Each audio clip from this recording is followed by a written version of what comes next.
Isinaboy ng biyenan ko ang isang buong mangkok ng umaalingasaw na bagoong isda sa katawan ko sabay sigaw ng, "Hampas lupang patay gutom!" Ang hipag ko naman ay humalakhak ng nakakabingi. Kinuha ko ang aking cellphone, idiniyal ang isang numero, at binawi ang 10 bilyong pisong pondo na nagpaikot sa kanilang kumpanya. Binawi ko rin ang mansion nila sa Forbes Park at ang lahat ng luxury cars na ibinigay ko. Ang pinakamasaklap na trahedya sa buhay ng isang babae ay hindi ang makapangasawa ng mahirap na lalaki, kundi ang itaya ang buong buhay at yaman para ibangon ang isang pamilyang nasa bingit ng pagkalugi para lamang pagtaksilan, tapakan, at itapon na parang basahan ng mga taong tinulungan niya. Sa loob ng 3 taon, itinago ko ang tunay kong pagkatao. Nagtayo ako ng isang foreign investment fund at palihim na nagpasok ng bilyon-bilyong piso para isalba ang naghihingalong imperyo ng pamilya ng asawa ko. Iniangat ko ang asawa kong walang silbi para maging CEO at iniluklok ko ang biyenan ko bilang chairwoman. Inakala ng mga hangal na ito na ang lahat ay dahil sa likas na galing ng pamilya Vivaldi. Nilamon sila ng ilusyon ng kapangyarihan. Minaliit akong asawang ulila at walang pinag-aralan at ngayon ay nag-uwi pa ng isang socialite na tagapagmana upang maging bagong asawa na raw na ka-level nila. Ngunit kailanman ay hindi nila naisip na ang imperyong ipinagmamalaki nila, ang mismong buhay nito, ay nakasalalay lamang sa isang pitik ng aking mga daliri. Nangyari ang hapunan ng pamilya noong gabing iyon sa isang multi-milyong pisong mansion sa Forbes Park, Makati. Ang mahabang lamesang gawa sa mahogani ay punong-puno ng lechon, lobster, caviar, at mamahaling wine. Nakaupo sa gitna si Doña Carmela, ang biyenan ko, na balot ng diamante at perlas. Katabi niya si Miguel, ang lalaking minahal ko ng higit sa buhay ko, na mukhang kagalang-galang sa kanyang designer suit. At sa tabi niya, sa upuang dapat sana ay sa akin, ay nakaupo si Arabella, ang nag-iisang anak na babae ng isang kilalang real estate tycoon sa bansa. Masaya silang nagtatawanan tungkol sa gaganaping wedding of the century. Habang ako, suot ang lumang pambahay, ay nakatayo sa gilid ng kusina na parang isang utusan. Mahigpit na nakakuyom ang kamay sa isang ultrasound result. 6 na linggo akong buntis. Lumapit ako dala ang isang mainit na mangkok ng mamahaling nido soup para ilapag sa lamesa. Kahit manhid na ang puso ko, gusto ko pa rin gawin ang aking tungkulin bago ko sana ipaalam ang tungkol sa bata. Ngunit bago pa man lumapat ang mangkok sa lamesa, hinampas ni Doña Carmela ang gilid nito gamit ang kutsara. "Ano ba sa tingin mo ang ginagawa mo, bulag ka ba para ilapag iyang mainit na sabaw sa harapan ng Senyorita Arabella? Balak mo bang saktan ang magiging manugang ng pamilyang ito para maghiganti, ano? Isa ka na ngang linta at walang silbi. Ang sama pa ng budhi mo." "Talagang ganyan ang ugali ng mga isinilang sa estero. Tama si Mama," sabat ni Miguel. "Nakakasira ka ng mood dito. Ang pamilyang ito ay binuhat namin ni Mama." Ang dakilang imperyo ng mga Vivaldi ay narating ang kinalalagyan nito ngayon dahil sa galing ko sa negosyo. Tingnan mo nga ang sarili mo. Isang ulilang patay gutom. Sa loob ng 3 taon, ano ba ang naiambag mo bukod sa pagwaldas ng pera ko? Si Arabella may buong pamilya at kumpanya na sumusuporta sa kanya. Siya ang karapat-dapat na tumayo sa tabi ng isang CEO na tulad ko. Ang annulment papers ay nasa ibabaw ng mesa. Pirmahan mo na iyan, impakehin mo ang mga gamit mo, at lumayas ka rito. Huwag mo nang hintaying tumawag pa ako ng abogado para kalad ka rin kapalabas nang walang dalang ni isang kusing. Bawat salitang lumabas sa bibig niya ay tila patalim na tumagos sa aking dibdib. Dakilang imperyo ng mga Vivaldi, galing sa negosyo, nakakatawa hanggang sa nakakasuka. Hindi niya alam na ang kumpanya niya ay nalubog sa bilyon-bilyong pisong utang 3 taon na ang nakalipas. Kung wala ang dambuhalang pondo mula sa aking investment fund na palihim na isinalba ang kumpanya nila, saan siya kukuha ng posisyon bilang CEO para ipagmalaki? Akmang kukunin ko na sana ang ultrasound paper para isampal sa pagmumukha niya, ngunit ang pananahimik at ngising aso ko ay tila nakainsulto sa pagmamataas ni Doña Carmela. Bigla siyang tumayo, dinampot ang mangkok ng purong bagoong isda sa lamesa, at isinaboy ang buong malapot at umaalingasaw na likido ng direkta sa akin, hampas lupang patay gutom. "May gana ka pang tumayo riyan at ngisian ako. Isang lintang nakadikit sa pamilya ko. Sawang-sawa na ako sa iyo. Ngayong gabi, tuturuan kita ng leksyon para malaman mo ang lugar mo. Basurang nag-aambisyong maging reyna. Mga gwardya, kaladkarin niyo ito at itapon sa labas." Ipinagbabawal ko na makatuntong ka pa sa mansyon na ito kahit isang hakbang. Ang malamig na bagoong isda ay humampas sa aking mukha at dumaloy pababa sa aking buhok at damit. Ang nakasusukang amoy ay pumasok ng direkta sa aking ilong na nagdulot ng matinding paghilab ng aking tiyan. Sa sulok ng silid, umalingaw-ngaw ang matinis at nakakabinging halakhak ng hipag kong si Katrina. Kawawa naman ang hipag ko. Sobrang nakakaawa. Sabi ko na sa'yo kapag hindi mo ka-level, huwag kang magpumilit na kumapit sa kuya ko. Lumayas ka na, para hindi na sumakit ang mata namin sa'yo. Ang sukdulang panghahamak nila ang tuluyang pumunit sa natitirang hibla ng aking pagpapatawad. Hindi ako umiyak. Pinunasan ko ang mga dumi sa aking mukha. Itinuwid ang aking likod at nagpalabas ng isang nakakamatay na aura na nagpatigil sa dalawang gwardya na ngayon ay hindi magawang humakbang palapit sa akin. Kalmado kong kinuha ang aking cellphone sa bulsa ng damit ko, nagdial ng numero ng direkta sa Asia Regional Director ng aking investment fund at inon ang loudspeaker sa pinakamalakas na volume. Agad na sinagot ng kabilang linya. Hello Peter, si Isabel ito.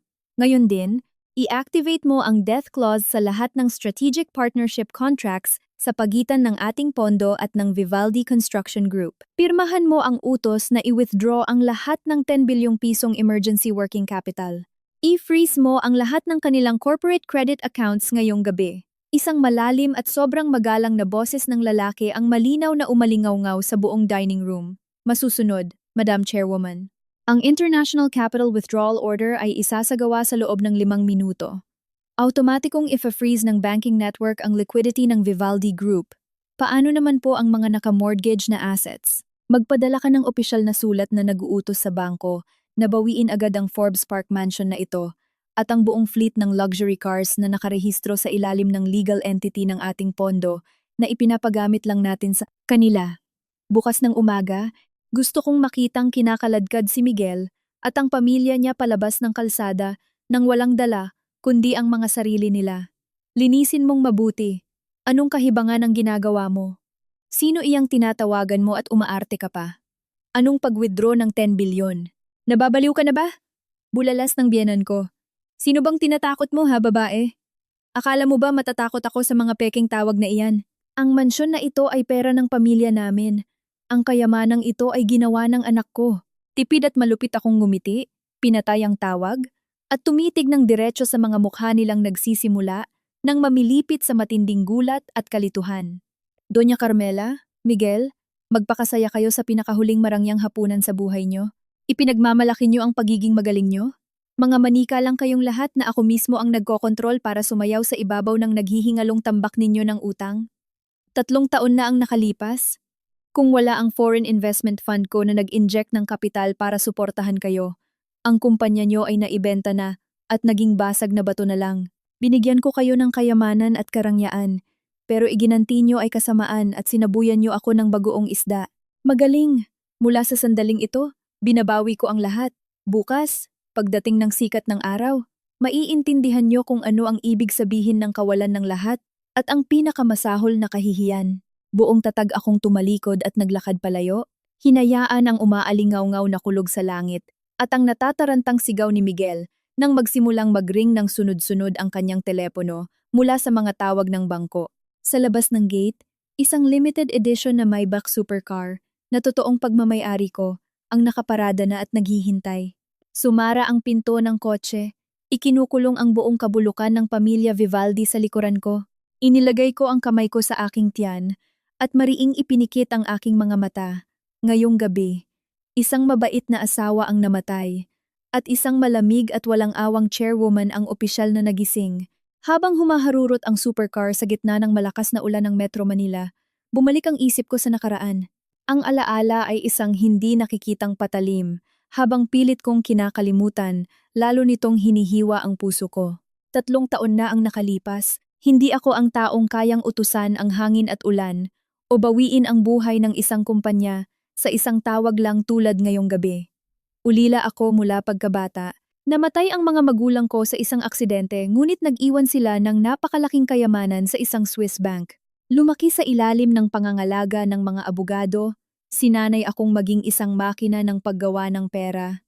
Sa edad na 25, Ako ang namuno sa global underground financial ecosystem, ngunit sa tuktok ng kayamanan, ako ay isang pulubi pagdating sa pagmamahal. Ang mga lalaking lumalapit sa akin ay habol lang ang yaman ko. Dahil sa pagkasuklam sa mga pagkukunwari, itinago ko ang aking pagkatao, tinanggal ang mga designer clothes ko, at namuhay na parang isang ordinaryong office worker na sumasahod ng 20,000 pesos kada buwan para hanapin ang tunay na pag-ibig. At dumating si Miguel. Siya ang anak ng may-ari ng Vivaldi Construction Group. Iba siya sa mga mayayamang playboy. Nagpakita siya ng init ng pagmamahal, matiyagang lumusong sa ulan para payungan ako, at nangakong gagamitin ang buong buhay niya para punan ang kakulangan ng isang babaeng ulila. Ako, nakabisado ang lahat ng pandaraya at taktika sa negosyo, ay nabulag ng pekeng pag-aalaga na iyon. Nagdesisyon akong itago ang totoo kong pagkatao at pumasok sa kanilang mayamang angkan bilang isang Cinderella. Ngunit sa unang araw pa lang ng pagiging manugang ko, nalaman kong hindi ito isang fairy tale. Ang biyenan kong lalaki ay mabait, ngunit ang biyenan kong babae, si Doña Carmela, ay isang bangungot. Nanggaling siya sa isang maliit na pamilyang nagtitinda. Umangat lang ang buhay dahil nakapangasawa ng mayaman, kaya sobrang taas ng tingin niya sa sarili at labis ang pandidiri sa mahihirap. Walang magarbong kasal, walang luxury bridal cars. Tinanggal niya ang lahat ng seremonya para ipakita sa mga bisita na ang pagpapakasal sa akin ay isang kawanggawa para sa isang patay gutom. Ang pamilya Vivaldi ay 3 henerasyon ng kilala, at ngayon ay nag-uwi ng isang babaeng walang pinanggalingan. Mas mabuti pang manahimik ka sa lugar mo at maging isang masunuring aso sa bahay na ito. Ang trabaho mo ay magluto, maglaba, at bigyan kami ng lalaking apo na magmamana ng negosyo. Pagdating sa negosyo at pera, wala kang karapatang mangialam. Kinagat ko ang labi ko at nilunok ang aking mga luha. Kung babasahin ko lang ang isang account number, kaya ko siyang paluhurin sa lupa. Ngunit nagtiis ako. Tumingin ako kay Miguel. Umiwas siya ng tingin. Pabulong niyang sinabi na pagpasensyahan ko na lang daw ang mama niya. Ang kaduwagang iyon ay ang unang malamig na tubig na ibinuhos sa akin. Ngunit pinagtakpan iyon lahat ng aking bulag na pag-ibig. Ang tunay na trahedya ay dumating saktong sa aming unang anibersaryo. Biglang namatay ang biyenan kong lalaki. Agad na inangkin ni Doña Carmela ang posisyon bilang chairwoman at ginawang CEO si Miguel. Akala nila ang pagnenegosyo ay nakaupo lang sa naka-aircon na opisina at naguutos. Ngunit dahil walang pananaw at masyadong mayabang, sa loob ng wala pang 12 buwan, mabilis na bumagsak ang Vivaldi Group. Na-delay ang mga proyekto, umatras ang mga investors, at lumobo ang mga utang nila ng bilyon-bilyong piso. Formal na nasa bingit ng pagkalugi ang kumpanya. Ang Forbes Park Mansion ay naging kasing sikip ng isang libingan. May mga goons na kumakatok sa pinto araw-araw para maningil. Namayat at umiyak ng umiyak si Doña Carmela at ibinuhos ang lahat ng galit niya sa akin. Tinawag akong malas na nagdala ng sumpa sa pamilya. Malas ka. Mula nang dumating ka, naging miserable ang pamilya. Bumagsak ang kumpanya. Isa kang salot. Lumayas ka sa bahay na ito at ibalik mo ang kapayapaan sa pamilya ko. Ikinulong ni Miguel ang sarili niya sa kwarto. Nagpapakalasing sa alak. Siya ay namayat. Ang mga mata niya ay mapupula. Isang gabi, nakita ko siyang gumigewang sa balkonahe ng 3 palapag at nagbabalak magpakamatay. Mamatay na lang sana ako. Tapos na ang lahat. Ang pinaghirapan ni Papa. Ang titulo kong CEO. Isa akong talunan. Isabel, nawala na ang lahat sa akin. Nang makita kong nababaliw at gusto nang magpakamatay ng lalaking mahal ko, nawala ang kalamigan ng isang negosyante sa akin at natira ang habag ng isang asawa. Niyakap ko siya at nagdesisyong isakripisyo ang lahat para iligtas ang karangalan ng pamilyang ito. Nang gabing iyon, sa loob ng nakakandadong banyo, in-on ko ang aking satellite phone at tinawagan ang Underground Financial Network sa Singapore. Bumalik ang boses ko sa may absolutong kapangyarihan ng isang chairwoman. Agad na magtayo ng venture capital fund, ang Alpha Capital. Mag-inject ng 2 bilyong pisong cash mula sa account ko, gumawa ng isang dummy foreign capital flow, bilhin ang lahat ng bad debts, at magbigay ng credit guarantee para sa Vivaldi Group. Siguraduhing walang bakas na magkokonekta sa pangalang Isabel. Hayaan ninyong isipin ni Miguel na nakakuha siya ng atensyon mula sa isang dayuhang bilyonaryo. Ang 5 minutong tawag na iyon ang nagpabago sa ikot ng tadhana. Sa pamamagitan ng 10 bilyong dugo at pawis ko, nagtayo ako ng gintong hawla para ikulong ang sarili ko. Kinaumagahan, kumatok ang mga abogado ng Alpha Capital sa pinto ng mga Vivaldi, dala ang kontratang magliligtas sa buhay nila. Wala silang kaalam-alam na ang nakatagong bilyonaryong iyon ay ang mismong asawang nagpapakapagod sa kusina, nagtitiis ng mga mura at panlalait, umaasa lang na makatanggap ng isang malambing na tingin mula sa kanyang asawa. Ang inosenteng galaw na iyon ang nagbukas ng tabing para sa pinakamalupit na trahedya. May mga tao sa mundong ito na kapag napilitan sa binggit, luluhod sila na parang asong nagmamakaawa ng awa. Ngunit kapag tinapunan ng buto para makabangon, agad nilang kinakalimutan kung sino ang nagligtas sa kanila, magpapatubo ng sariling mga pangil at kuko, at babalikan para kagatin ang kamay ng taong nagpakain sa kanila. Ang mag-inang Doña Carmela at Miguel ang pinaka-nakakadiring patunay ng ganitong uri ng mga tao. Ang pagdating ng Alpha Capital ay tila isang malakas na buhos ng ulan sa tigang at bitak-bitak na lupa ng Vivaldi Group nang pirmahan ni Peter ang executive director na itinalaga ko. Ang kasunduan at maglabas ng unang emergency fund na nagkakahalaga ng 4 na bilyong piso upang bayaran ang lahat ng utang sa mga bangko at contractors, tahimik lang akong nakatayo sa kusina ng aming bahay. Pinapanood ko sa screen ng aking cellphone ang nakakonektang security camera sa boardroom ng kumpanya. Nakita ko kung paano nanginig si Miguel hanggang sa mabitawan niya ang kanyang ballpen. Bumuhos ang kanyang mga luha at halos yumuko hanggang sa sahig habang nakikipagkamay kay Peter sa pinakakaawa-awa at mapagkumbabang paraan. Noong sandaling iyon, nakaramdam pa ako ng awa. Naging tanga ako sa pag-aakalang matapos malagpasan ang isyong ito, na muntik na niyang ikamatay. Matututo siyang pahalagahan ng buhay at ang aming pamilya. Ngunit nakakalungkot, ang tunay na ugali ng tao ay hindi kailanman magbabago. Ang husay na hinubog lang gamit ang pera ng ibang tao ay parang gintong pintura na ipinahid sa isang bulok na kahoy.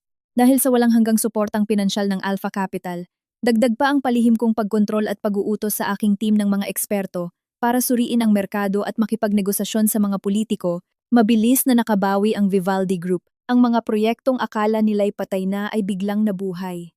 Sunod-sunod na mega projects, mga high-rise condominiums, exclusive subdivisions, at mga tulay na dati sa panaginip lang nakikita ni Miguel ay biglang napunta sa kanyang mga kamay ng napakadali. Bumuhos ang kita sa kumpanya na parang baha. Tumaas ang halaga ng shares nila sa Philippine Stock Exchange. Mula sa isang naghihingalong family business, ang Vivaldi Group ay mabilis na nakapasok sa listahan ng mga pinakamakapangyarihang real estate developers sa Metro Manila, at ang psikolohikal na trahedya ng mga taong walang silbi ay nagsimulang sumibol mula mismo sa tagumpay na hindi naman nila pinaghirapan. Nagbago si Miguel ng napakabilis. Ang lalaking minsang nakatayo sa balkonahe at gustong magpakamatay dahil sa utang, ngayon ay naglalakad ng may kayabangan, nakataas ang noo hanggang langit. Nagsuot siya ng mga Italian tailored suits na nagkakahalaga ng daan-daang libong piso. Nagsuot ng Patek Philippe watch at bumababa mula sa isang Rolls Royce na may driver na nagbubukas ng pinto para sa kanya. Ang mga tao sa paligid niya, mula sa mga empleyado, business partners, hanggang sa mga sipsip sa lipunan, ay pumupuri sa kanya at tinawag siyang business prodigy, ipinanganak na leader, at ang tagapagligtas ng real estate industry. Dahil sa paulit-ulit na naririnig ang mga kasinungalingang ito, nagsimula siyang maniwala na totoo ang mga ito. Inisip niya na ang pag-invest ng Alpha Capital sa kumpanya niya ay hindi dahil sa swerte, kundi dahil nakita ng nakatagong chairwoman ang kanyang pambihirang galing sa negosyo. Lubusan niyang nakalimutan ang mga gabing umiiyak siya ng lasing. Nakalimutan niya ang kanyang kaduwagan. Sa isip niya ngayon, siya, si Miguel Vivaldi, ay isang henyong minsan lang isilang sa isang henerasyon. Nakita mo ba, Isabel? Tinatawag nila akong economic godchild ngayon, pagmamayabang niya. Yung si Peter, yung direktor ng Alpha Capital, tuwing nakikita ako, palaging nakayuko at magalang. Sabi niya, sobrang hanga raw ang chairwoman nila sa strategic vision ko. Sabi ko na sa'yo nananalaytay ang dugong negosyante sa mga Vivaldi. Naghihintay lang ng tamang panahon. Ngayon, pera, kapangyarihan, kasikatan nasa akin na ang lahat. Sa buong Maynila, sino ang hindi rerespeto Sa pangalang Miguel Vivaldi. Tuwing nakikita ko siyang nakatayo sa harap ng salamin, inaayos ang kanyang silk tie at niloloko ang sarili niya sa mga walang kwentang salitang iyon, napapatungo na lang ako at nagpapatuloy sa paghihiwa ng mga gulay, sabay buntong hininga ng may pait. Ipinagmamalaki niya na iginagalang siya ng misteryosong chairwoman. Hindi niya alam na ang makapangyarihang chairwoman na may hawak ng buhay niya ay ang mismong asawang nakasuot ng lumang apron, nakakuba sa kusina para ipagluto siya ng sabaw na pampatanggal ng hangover. Anong strategic vision ang sinasabi niya? Kung wala ang team ko na nagpapadala ng detalyadong business plan sa email niya bawat linggo, kung hindi ko ginamit ang impluensya ko para umatras ang mga kalaban nila sa bidding, ano ba ang kayang gawin ng utak niyang walang laman, kundi magtapon ng pera? Ngunit nanahimik ako. Hinayaan ko siyang malunod sa kanyang ilusyon dahil akala ko iyon ang paraan para maprotektahan ang ego ng isang lalaki. Isang katangahang pananahimik na humukay sa sarili kong libingan. Kung ang ilusyon ni Miguel ay nanatili lang sa kanyang sarili, marahil ay hindi ko mararanasan ang ganoong katinding kahihiyan. Ngunit ang pinakamatinding epekto ng peking imperyong ito ay ang pagsabog ng kayabangan at pagiging matapobre ni Doña Carmela. Mula nang umunlad ang kumpanya, formal siyang pumasok sa high society. Binalot niya ng ginto ang buong katawan niya, nakipagkaibigan sa mga asawa ng mga kongresista at mga peking bilyonaryo. Nag-oorganisa siya ng mga mararangyang high tea at mahajong sessions sa loob mismo ng Forbes Park Mansion na sa totoo lang ay pera ko ang ipinambili. At sa mga party na iyon, ako ang ginagawa niyang sentro ng pang-iinsulto, isang tuntungan para iangat ang kanyang sariling class at breeding. Tingnan niyo mga amigas, itong anak kong si Miguel, tunay na muling pagkabuhay ng isang dragon. Ibinangon niya ang 1 bilyong pisong imperyo sa isang iglap lang. Sayang nga lang, at nakatali siya sa isang pabigat. Dati, naawa kami kasi ulila at walang makain itong babaeng ito, kaya pinapasok namin sa pamilya. Ngayon, nakakasakit na sa mata. Tingnan niyo nga, nasa party siya ng mga donya, pero manamit parang yaya galing probinsya. Ni hindi nga makapag-Ingles, nang maayos sa mga bisita. Talagang sinisira ang imahe ng bilyonaryong pamilya ko. Kung nakinig lang sana si Miguel sa akin noon at nagpakasal sa isang socialite, di sana lalong lumakas ang negosyo natin. Kaso ito, kailangan niyang pasanin ng isang asawang walang silbi na palamunin lang. Ang mga masasakit na parinig na iyon ay tumagos sa aking mga tainga, matalas na parang libu-libong karayom na tumutusok sa puso ko. Ang mga donyang balot ng makeup at alahas ay nagtatakip ng bibig habang humahagik-hik. Tinatapunan ako ng mga tinging may halong awa at pandidiri. Nakatayo ako roon, hawak ng 2 kamay ang tray ng mainit na tsaa. Nakayuko para itago ang aking namumulang mga mata. Hindi ako pwedeng sumagot. Anumang pagtutol mula sa akin ay ituturing na kabastusan, na ugali raw ng mga walang pinag-aralan. Inakala ko noong una, kapag yumaman ulit ang mga Vivaldi, mababawasan ang pagiging masungit ni Doña Carmela na makikita niya ang tahimik kong sakripisyo. Ngunit hindi. Kapag ang mga tao ay nagkaroon ng labis na pera ngunit walang pundasyon ng magandang asal, gagamitin nila ang pera para bumili ng karapatang tapakan ang dignidad ng iba. Ang aking mga kontribusyon ay nabura. Sa kanilang mga mata, ang presensya ko sa mansyon na ito ay isang insulto sa kadakilaan ng angkan ng Vivaldi. Bulag sila sa paniniwalang ang tronong inuupuan nila ay bigay ng Diyos at silang may suot ng korona ay may karapatang durugin ang mga mahihirap. Habang lalong nagtatagumpay, lalong naging malamig si Miguel, dumalang ang pag-uwi niya para kumain. Ang mahahabang business trips at pag-uwi ng madaling araw mula sa pakikipag-meeting umano ay naging madalas. Iba't ibang amoy ng pabango ng babae, mga malalabong mantsa ng lipstick sa kwelyo ng kanyang polo. Nagsimula itong lumitaw ngunit hindi na niya inabalang itago. Kapag malumanay ko siyang pinagsasabihan, tinitingnan niya lang ako ng may matinding pandidiri, parang nakatingin sa basurang nakadikit sa swelas ng sapatos niya. Ano bang alam mo para makialam sa mga ginagawa ko? Sigaw niya. Alam mo ba kung gaano karaming kumpanya sa labas ang gustong makipag-partner sa akin? Ang paglabas ko para makipag-network. At ang pagkakaroon ng ilang babaeng nakapaligid sa akin ay normal lang para sa isang successful na lalaki. Nandito ka sa bahay, nakatira sa marangyang lugar. Kinakaskas ang credit card ko nang walang iniisip na problema.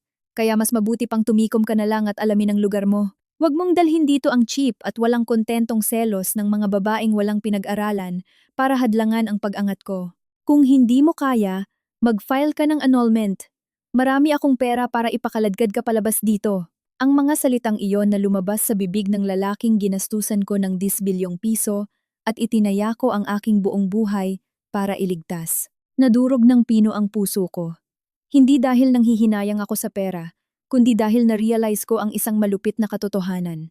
Kapag ibinaba ng isang babae ang kanyang sarili para iangat ang isang lalaki, ang matatanggap lang niya sa huli ay pangaalipusta. Ginawa kong isang halimaw ng kayabangan ng isang duwag at mahinang lalaki, at ang halimaw na iyon ay lumingon para lapain ang kanyang tagapagligtas ng walang awa. Nagtago ako sa madilim na sulok ng malaking mansion, nilulunok ang maalat kong luha. Buhay ng isang palamunin at kahiyahiyang asawa sa loob mismo ng imperyong ako ang nagligtas. Ang European-style mansion na ito na matatagpuan sa Forbes Park na napaliligiran ng matataas na puno, may infinity pool at mga gintong estatwa ay simbolo ng sukdulang karangyaan at yaman para sa mga tagalabas. Ngunit para sa akin, isa itong kulungan na walang rehas. Isang impyerno sa lupa kung saan ang aking kaluluwa at dignidad ay inuubos araw-araw. Sa loob ng 3 taong pagiging manugang, mula nang ibangon ng Alpha Capital ang negosyo nila, ang buhay ko ay formal na lumubog sa pinakamadilim na kabanata. Dala ko ang titulo ng asawa ng CEO, pero ang totoo, mas mababa pa ang katayuan ko kaysa sa mga kasambahay na pinapasweldo nila.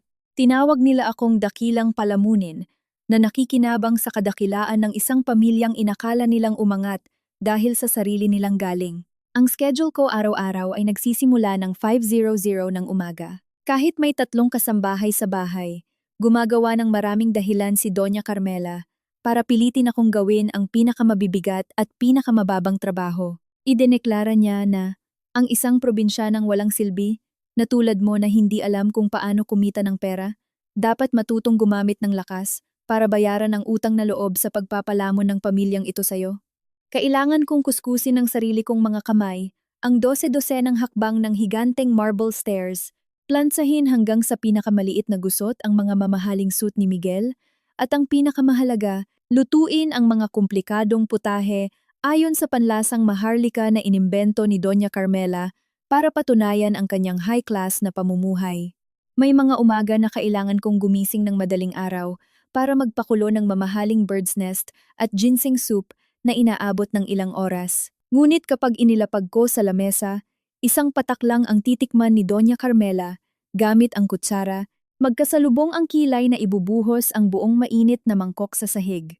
Tumalsik ang mainit na sabaw sa paa ko na naging dahilan ng pagpula nito. Ipapakain mo ba ito sa baboy? Ang libu-libong dolyar kong ginseng, pinakuluan mo hanggang sa maging ganito katabang ang lasa. Talagang iba ang mga ulilang walang breeding at walang nagturo ng magandang asal. Lahat ng hawakan ay nasisira. Ang pagkain ng high society ay hindi para sayangin ng isang patay gutom na katulad mo.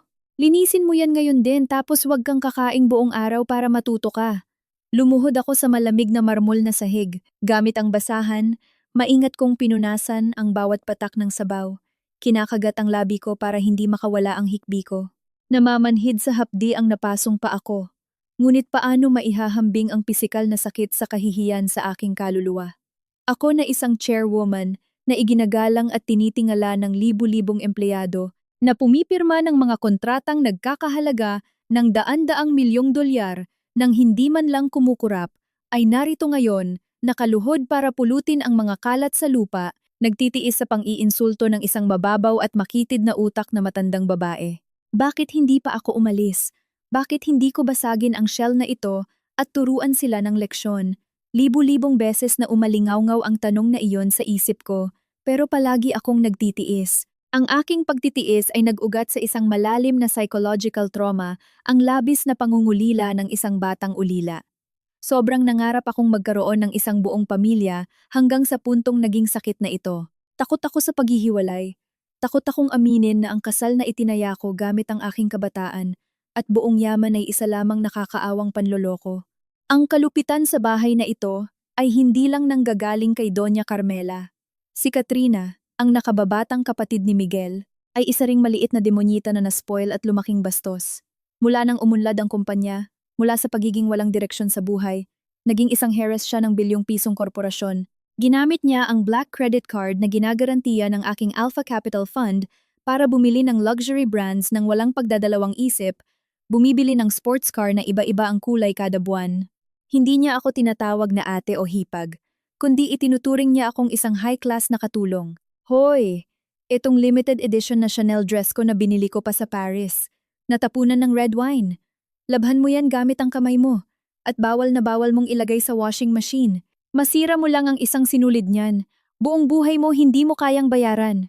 Ay, teka, plansahin mo na rin itong silk shoes ko. Utos niya. Sabay bato ng maruming damit ng diretso sa mukha ko. Nakakasira ng araw makita yang malungkot mong mukha. Kanina lang, nagkape ako kasama ng mga kaibigan ko sa high society. Sabi nila, ang Kuya Miguel ko raw ay magaling at kasing gwapo ng artista. Bakit daw siya nag-uwi ng isang asawang mukhang probinsyana at walang kwentang katulad mo? Dapat magkaroon ka naman ng self-respect at umalis na. Huwag mo nang sirain ang imahe ng pamilya namin. Matapobre siyang naglakad palayo. Hawak ko ang mamahaling damit sa aking mga kamay. Nakaramdam ako ng matinding pagduwal. Ang mga taong nabubuhay at sumisipsip mula sa aking pawis, luha, at pera ay binibigyan ang sarili nila ng karapatan na tapakan ang dignidad ko sa pinakamalupit na paraan. Tuluyan silang nabulag ng pekeng liwanag ng kasikatan, naniniwalang ang pera ay kayang gawing dugong bughaw ang mga mababang uri ng kaluluwa. Ang pisikal na pagpapahirap mula sa biyenan at hipag ko ay hindi pa ang pinakamalala. Ang panlalamig at kalupitan ni Miguel ang siyang patalim na tuluyang pumatay sa huling pag-asa kong mabuhay. Para siyang nagkaroon ng megalomania matapos maging masyadong madali ang tagumpay. Sa mga mata niya, hindi na ako ang asawang naging kasangga niya sa hirap at utang, kundi naging isang mantsa, isang pabigat na nagpapababa ng kanyang level. Minsan, nang mag-organisa ang kumpanya ng isang appreciation party para sa mga VIP partners, maingat kong pinalantya ang isang simpleng silk dress, nagbabalak na sumama sa kanya. Ngunit hinarang niya ako sa pinto, ginamit ang pinakamapanghusga at nandidiring tingin para suriin ako mula ulo hanggang paa. Balak mong suotin iyang basahan na yan para sumama sa akin sa party? Ang mga bisita ngayong gabi ay mga politiko at mga bilyonaryo, mga taong nagdedesisyon sa buhay ng mga bilyon-bilyong pisong proyekto. Kung tatayo ka sa tabi ko na ganyan ang itsura mo at mukhang probinsyana, tatawanan nila ako sa mukha. Iisipin nila na bulag si Miguel Vivaldi para mag-asawa ng isang low-class na babae na tulad mo. Mas mabuti pang sa bahay ka na lang, magluto ka ng lugaw, at hintayin mo akong umuwi. Ang pagpapakita mo sa maraming tao ay magdadala lang ng kahihiyan sa posisyon ko bilang CEO. Isinara ng malamig niyang mga salita ang pinto sa harap ko. Nakatayo ako ng tuwid sa gitna ng malaking sala. Pakiramdam ko'y inubos ang hangin sa paligid. Ang lalaking minsang niyakap ko para pakalmahin sa mga gabing gusto niyang tumalon sa building dahil sa utang, ngayon ay nahihiya nang makitang katabi ako. Ang puso ko'y parang piniga at nadurog sa maliliit na piraso. Walang naiwang buo. Naglakad ako ng walang direksyon paakyat sa kwarto. Ikinulong ang sarili sa dilim at hinayaang tumulo ang mga luhang naubos na. Gusto ko nang bumitaw. Gusto ko nang kunin ang cellphone, tawagan ng abogado, i-activate ang mga clause para bawiin ang kapital at ibunyag ang tunay na mukha ng mga lintang ito para bumalik sila sa putikan kung saan sila nababagay. Ngunit noong gabi mismong isusulat ko na sana ang annulment papers, isang pangyayari ang nagtali muli sa akin sa impyernong ito ng ilang sandali pa. Halos isang buwan na akong nakakaramdam ng panghihina, madalas na pagduwal, at sensitibo sa amoy ng pagkain. Ang pregnancy test ay nagpakita ng dalawang malinaw na pulang linya. Nakatayo ako na parang bato sa loob ng banyo. Nanginginig ang kamay na hawak ang pregnancy test. Patuloy sa pag-agos ang mga luha. Isang munting buhay. Ang sarili kong dugo at laman ay lumalaki sa aking sinapupunan. Sa gitna ng matinding kawalan ng pag-asa, lumitaw ang bata bilang isang sinag ng liwanag. Isang angkla na pumipigil sa kaluluwa ko na maanod sa bangin ng kabaliwan. Ang instinct ng isang ina ay umusbong ng mas malakas kaysa kailanman. Ang batang ito ay ulila sa pagmamahal kahit nasa loob pa lang ng tiyan ko. Hindi ko hahayaang lumaki siya na inuulit ang trahedya ko ang walang buong pamilya. Nilusaw ko ang sarili ko sa isang bulag at pinakasinungaling na paniniwala sa mundo, na ang pagdating ng bata ay gigising sa natitirang konsensya sa pagkatao ni Miguel. Na kapag nalaman niyang magiging ama na siya, tatalikuran niya ang mga walang kwentang party, babalik siya para protektahan kami ng anak niya, at magiging malambot si Doña Carmela dahil sa kanyang tagapagmana. Nagpa siya akong ibaon ang sikreto tungkol sa napakalaki kong kayamanan ng ilang panahon pa. Patuloy na kinagat ang labi. Nagtiis sa pang-aalipin at pambabastos. Nagsilbi bilang isang dakilang palamunin. Naghihintay lang ng tamang pagkakataon para sabihin sa kanila ang tungkol sa bata. Ngunit, nagkamali ako. Ang demonyo ay kailanman hindi nagiging anghel dahil lang sa isang piraso ng ultrasound paper. Ang pagtitiis ko ay hindi nagbunga ng isang buong pamilya. Bagkus, itinulak ako nito sa pinakamalupit, pinakaduwag, at pinakanakakadiring pagtataksil na hindi ko kailanman inakala. Isang bagong dula ang lihim na pinaplano ng mag-ina sa dilim. Naghahandang magpabagsak sa aming mag-ina ng isang huling, walang awang suntok. Ang paghuhubad ng maskara ay nagsimula sa pagdating ng socialite at tagapagmana na nagngangalang Arabella. Sabi ng mga tao, kapag ibinigay mo ang buong tiwala at buhay mo sa kamay ng isang taong hindi karapat-dapat, ang kapalit nito ay hindi lang mga luha, kundi ang pagbagsak ng buong sistema ng paniniwala na dati mong sinasamba. Ang pagtataksil ni Miguel ay hindi dumating ng biglaan na parang bagyo, kundi gumapang ito na parang lason na dahan-dahang pumasok sa daluyan ng dugo. Unti-unting sinisira ang peking pamilyang pilit kong pinapanatili. Mula nang malaman kong buntis ako, nilinlang ko ang sarili ko ng isang magandang kwento. Sa aking pagiging inosente, naghintay ako ng isang gabi na uuwi ng maaga si Miguel, na walang amoy ng mamahaling alak at pabango ng ibang babae, para maiabot ko sa kanyang mga kamay ang ultrasound result. Ngunit ang gabing iyon ay hindi kailanman dumating. Sa halip, ako pa mismo ang nagbalat ng pinakaduwag at pinakamaruming katotohanan sa likod ng kagalang-galang na maskara bilang CEO ng asawa ko. Kinahapunan, bumuhos ang malakas na ulan sa Metro Manila. Nililinis ko ang private home office ni Miguel. Isa itong restricted area kung saan lagi niyang ibinibilin sa akin na pwede ko lang linisin kapag wala siya. Habang kinukuha ang mga basurang papel na nakakalat sa sahig, aksidente kong nahulog ang kanyang designer suit jacket na nakasabit sa likod ng upuan. Isang maliit na red velvet box ang nahulog mula sa panloob na bulsa at gumulong sa carpet. Pinabilis ng instinct ng isang babae ang tibok ng puso ko. Pinulot ko ang maliit na kahon at bumukas ang takip nito. Sa loob ay hindi isang regalo para sa akin, para sa paparating na anibersaryo ng kasal namin. Isa itong diamond necklace mula sa Cartier na nagkakahalaga ng milyon-milyong piso, kasama ang isang maliit na card na umaalingasaw sa matapang na pabango. Sa card nakasulat ang pamilyar na pirma ni Miguel, para kay Arabella, ang aking anghel. Hihintayin ko ang araw na pormal kang papasok sa pamilya Vivaldi at magiging nag-iisang reyna ng buhay ko. Nanginig ng matindi ang mga kamay ko at nahulog ang velvet box sa sahig. Ingnam, ban, ang kumikinang na mga diamante ay naglabas ng malamig na liwanag na parang libu-libong kutsilyo na tumutusok sa aking mga mata. Arabella. Ang pangalang ito ay madalas na lumilitaw kamakailan sa mga financial news pages.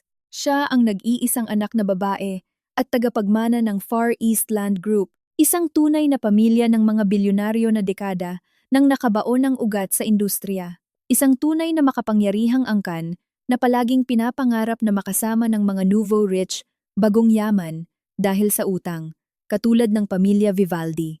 Kaya pala ang mahahabang business trips at ang mga gabing hindi umuuwi si Miguel dahil daw sa trabaho ay hindi para sa negosyo ng kumpanya. Siya ay abala sa pagluhod at pagsipsip, abala sa paghabi ng sapot ng pag-ibig para makapasok sa pamilya ng mas makapangyarihang angkan. Nakatayo ako sa gitna ng kwarto. Pakiramdam ko'y nanlalamig ang buong katawan ko, kahit mainit ang temperatura sa loob ng bahay. Hindi pa iyon natatapos. Nakarinig ako ng tunog ng makina ng kotse mula sa labas ng gate. Umuwi ng mas maaga sina Doña Carmela at Miguel kaysa sa inaasahan. Nagmamadali kong pinulot ang diamond box at ibinalik sa bulsa ng suit jacket, mabilis na lumabas papunta sa pinto para bumaba sana. Ngunit nang hawakan ko ang doorknob, ang mga salitang narinig ko mula sa pasilyo ang nagpako sa mga paa ko sa sahig. Umalingaw-ngaw ang matinis na boses ni Doña Carmela Dala ang labis na kagalakan ng isang taong nakahukay ng ginto. Miguel, makinig ka kay Mama. Siguraduhin mong hindi makakawala si Arabella. Ang Far East Land ng pamilya nila ay may lupain sa buong Pilipinas at ang papa niya ay may malakas na boses sa Business Association at sa gobyerno. Kung mapapakasalan mo siya, ang Vivaldi Group natin ay tunay nang makakapasok sa elite circle. Wala nang mangangahas na tawagin tayong mga bagong yamang tsaka. Ang Alpha Investment Fund na yan, oo maraming pera, pero in the end, foreign partners lang sila. Hindi nila maibibigay sa atin ang political at social foundation gaya ng pamilya ni Arabella. Huwag kayong mag-alala Mama, naiintindihan ko. Patay na sa akin si Arabella, sagot ni Miguel. Kahapon lang, binilhan ko siya ng diamond necklace. Pumayag na siyang kausapin ang papa niya para ipasok ang kumpanya natin sa mega city project nila sa South. Kapag naging successful ang project na yan, opisyal na aakyat ang pangalan ko sa mas mataas na level. Pati ang papa niya. Bilib sa akin. Bata pa raw ako, pero napakagaling ko na at nagawang ibalik ang bilyong pisong imperyo. Very good, yan ang paboritong anak ni Mama. Pero paano mo aayusin ang sagabal sa ibaba? Tuwing nakikita ko ang madilim at probinsya ng mukha niyang si Isabel, kumukulo ang dugo ko. Habang hawak niya ang titulo bilang manugang ng mga Vivaldi, nararamdaman kong napapahiya ako sa mga donya. Kailangang palayasing agad yan para luminis ang daan at maiuwi na natin si Arabella. Ang pamilya nila ay galing sa high society. Hindi nila matatanggap kung tatawaging kabit ang anak nila. Ako na po ang bahala, Mama. Nagpapagawa na ako ng annulment papers sa abogado. Ulila lang si Isabel, sobrang bait hanggang sa pagiging tanga, at wala siyang pera kahit 5 duling. Ilang taon na siyang kasal sa akin, pero palamunin lang. Wala man lang naiambag, kahit isang ladrilyo sa bahay na to. Bibigyan ko siya ng 500,000 pesos bilang danyos para sa kabataan niya. Tapos, papalalayasin ko na siya. Kung magmamatigas siya at ayaw pumirma, gagamitin ko ang legal team ng kumpanya para ipitin siya hanggang sa mawalan siya ng daan para mabuhay. Wala siyang pera, wala siyang kapangyarihan, paano siya lalaban sa isang CEO na katulad ko? Tama yan. Palayasin siyang walang dala. Ang yaman ng mga Vivaldi ay pinaghirapan mo. Hindi pwedeng mapunta kahit 1 sentimo sa lintang yan. Tatawagin ko si Katrina mamaya. Magtutulungan kaming mag-iina para ipitin at laitin siya para mapilitan siyang umalis mag-isa dahil sa kahihiyan. Bawat salita nila ay tumagos sa kahoy na pinto at malinaw na umalingaw-ngaw sa aking tainga. Tinakpan ko ang bibig ko. Mariing kinagat ang aking labi hanggang sa malasahan ko ang sariling dugo para lang mapigilan ang paglabas ng anumang hikbi. Narinig ko na noon ang kalupitan ng mga tao, ngunit hindi ko inakalang aabot ito sa ganitong kawalang hiyaan at kadwagan. Tinawag nila akong patay gutom at linta. Sinabi nilang wala akong naiambag. Ang taong gumagastos ng 10 bilyong piso ko, ang taong nakaupo sa posisyon ng CEO dahil sa palihim kong kapangyarihan, ay masayang nagpaplano ngayon kung paano ako itatapon sa kalye nang walang dala para lang bigyang puwang ang ibang babae na mas makapagbibigay sa kanila ng pakinabang. Isang malamig na kilabot ang gumapang sa aking likod. Ngunit kasabay nito, ang kawalang hiyaan ni Miguel ay tila isang napakalakas na panlaban sa lason. Nililinis nito ang lahat ng nabulag kong pag-ibig. Hinaplos ko ang tiyan ko na patag pa. Isang buhay ang nasa loob na may dugo ng isang taong walang utang na loob. Nais ng mga taong ito na ipagtulakan ang mag-ina ko sa kamatayan. Itinuturing nila akong uod na madaling tapakan at durugin. Sige lang, panahon na para tapusin ang peking pamilyang ito. Gusto nilang maging elite? Gusto nilang umakyat sa high society? Ipaparanas ko sa kanila kung paano madurog at mawasak ng mismong pera at kapangyarihang sinasamba nila. Ang maskara ng nagtitiis at mabait na manugang ay opisyal ng nahulog. At ang demonyong nagngangalang Isabel ay tunay ng nagising sa dilim. Kapag pinagtaksila ng isang babae, karaniwang may 2 siyang reaksyon. Umiyak, magwala, at sumugod para bawiin ang karapatan niya. O kaya'y magmukmok, sisihin ang tadhana, at malunod sa sakit. Ngunit para sa mga nakatayo sa tuktok ng kapangyarihang pinansyal, ang pagtataksil ay hindi na tungkol sa sakit ng pag-ibig ito, ay nagiging pinakamalalang kaso ng breach of contract o paglabag sa kasunduan. At para sa mga sumira sa kontrata, ang pinakamagandang solusyon ay hindi luha, kundi isang mapanirang parusa na wawasak sa lahat ng mayroon sila. Kinaumagahan, matapos kong marinig ang nakakadiri at mababang usapan ng mag-inang Vivaldi, napakaaga kong bumangon. Hindi ako nagluto ng almusal para sa kanila, tulad ng dati. Nag-light makeup ako para itago ang nangingitim kong mga mata. Nagsuot ng simpleng itim na damit at nag-book ng sasakyan papunta sa St. Luke's Medical Center. Nakaupo ako mag-isa sa malamig na ultrasound room. Sa monitor ng computer, isang maliit na tuldok ang mabilis na kumukurap. Ang tibok ng puso ng bata ay malakas at tuloy-tuloy, pinupuno ang tahimik na kwarto. Ngumiti ang doktor at binati ako. Malusog daw at maayos ang paglaki ng bata. Noong sandaling iyon, tahimik na tumulo ang luha ko. Pero hindi iyon luha ng kahinaan, kundi luha ng paglilinis at pagpapasya. Pinakinggan ko ang tibok ng munting buhay na ito at nangako sa sarili ko. Anak, hindi ka magkakaroon ng isang walang kwenta at duwag na ama. Ako ang magiging ama at ina mo. Gagamitin ko ang isang tunay na imperyo para protektahan ka. Ang mga taong nagtangkang itulak tayo sa bingit ng kamatayan ay paluluhurin ko para magbayad. Pagkalabas ng ospital, hindi ako umuwi sa mansion sa Forbes Park. Dumiretso ako sa isang Grade A office building na matatagpuan sa gitna ng Bonifacio Global City, BGC. Dito, sa pinakamataas na ingi mapalapag, matatagpuan ang lihim na headquarters ng Alpha Capital sa Pilipinas, isang lugar na kahit kailan ay hindi naging karapat-dapat tapakan ni Miguel. Pagpasok ko sa pinto, lahat ng staff na nakasuot ng itim na suit ay sabay-sabay na tumayo at yumuko ng malalim. Ang paligid ay nagpapakita ng propesyonalismo, kalamigan, at absolutong kapangyarihan. Agad na lumapit si Peter, ang executive director at kanang kamay ko. Baka sa mukha niya ang matinding gulat nang makitang personal akong pumunta sa opisina matapos ang 3 taong pagtatago. Madam Chairwoman, napakabiglaan po ng pagdating ninyo. Hindi kami nakapaghanda ng pagsalubong. May emergency po ba? Huwag na tayong magpaligoy-ligoy. Utos ko.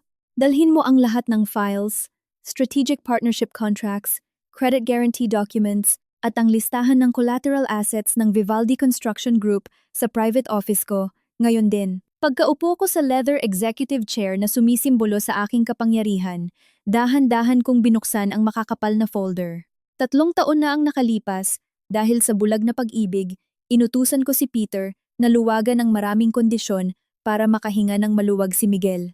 Ngunit sa mundo ng negosyo, walang libreng pananghalian.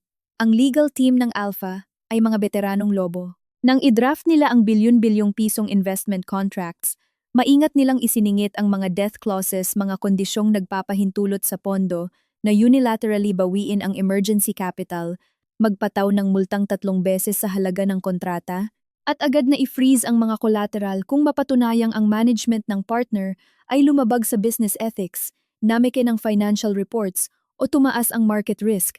Sina Miguel at Doña Carmela, dahil sa sobrang pagkasugapa sa malaking pera at kawalan ng alam sa international financial law, ay pumikit na lang at pumirma sa lahat ng dokumentong iyon nang hindi man lang binabasa ng maayos. Ginamit nila ang pera ko para bumili ng Maybach at Mercedes-Benz SUVs na nakapangalan sa legal entity ng Alpha Capital para makaiwas sa buwis. Maging ang mansyon nila ay ginamit din ang pangalan ng pondo para magmukhang kagalang-galang. Akala nila sa kanila ang mga ari-ari ang iyon. Hindi nila alam na ang mga tunay na titulo ay ligtas na nakatago sa vault sa likuran ko. Tiningnan ko si Peter na nakatayo sa harap ko. Simula bukas, putulin mo ang lahat ng komunikasyon kay Miguel. Isuspend ang lahat ng disbursement para sa 3 malalaking proyekto nila sa South na kasalukuyang ginagawa. Kapag tumawag siya, sabihin mong may routine audit lang. Kasabay nito, gusto kong tipunin ng ating financial intelligence team ang lahat ng ebidensya kung paano ginamit ni Miguel ang pera ng kumpanya para bumili ng luxury items para sa kabit niyang si Arabella, ang pagtatago niya ng black funds para makaiwas sa tax, at ihanda ang isang kumpletong file. Chairwoman, kung puputulin natin ng biglaan ang pondo, babagsak ang liquidity ng Vivaldi Group, babala ni Peter. Magrarally ang mga subcontractors para maningil. Ibababa ng mga bangko ang credit rating nila at babagsak ang shares nila sa stock market.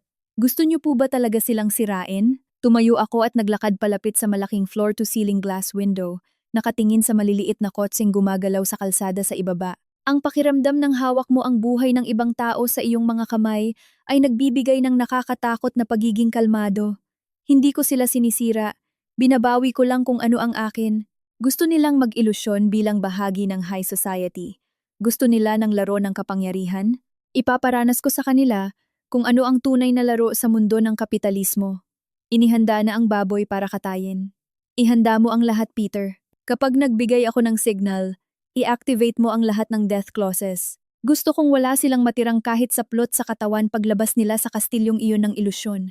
Pag uwi ko sa Forbes Park ng hapon, ibinalik ko ang maskara ng isang aliping asawa. Nagluto pa rin ako. Tahimik na naglinis. Pero sa aking mga mata, wala na ang takot at kalungkutan. Pinanood ko ang mag-inang Vivaldi na nagtatawanan sa bahay. Pinag-uusapan ang pagsusukat ng wedding dress ni Arabella.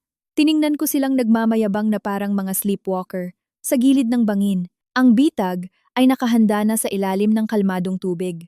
Matiyaga akong naghihintay na sila mismo ang maglabas ng ultimatum, na sila mismo ang pumutol sa huling hibla ng karma, para ang parusang kamatayan na inilaan ko sa kanila ay maging perpekto at buo. Ang pagkabaliw ng mga taong uhaw sa kasikatan ay madalas na sumasabog ng pinakamalakas kapag pakiramdam nila ay abot kamay na nila ang tagumpay. Mula nang palihim kong maihanda ang patalim ng kamatayan sa headquarters ng Alpha, tahimik kong pinanood ang murang dula ng pamilya Vivaldi na umabot sa kasagsagan nito. Hindi na nagtago si Miguel. Walang hiya niyang isinama si Arabella sa mga 5-star restaurants. Hinahayaan ang mga tabloid na magsulat tungkol sa perfect match sa pagitan ng CEO ng Vivaldi at ng tagapagmana ng Far East Land. Si Doña Carmela naman ay paikot-ikot sa bahay. Masayang tinatawagan ang mga kapwa niya Doña para ipagmalaki ang bago niyang manugang na dugong bughaw. Para sa kanila, ang presensya ko sa bahay na iyon ay parang alikabok, isang basura na naghihintay na lang walisin. At ang araw ng pagwawalis na iyon ay dumating din, bit-bit ang kawalang hiyaan na higit pa sa imahinasyon ng sinuman. Isang hapon ng weekend, habang nagbabalat ako ng prutas sa sala, narinig ko ang matining na tunog ng preno ng kotse sa labas ng gate. Pumasok si Miguel, hindi nag-iisa, kundi holding hands pa sila ni Arabella.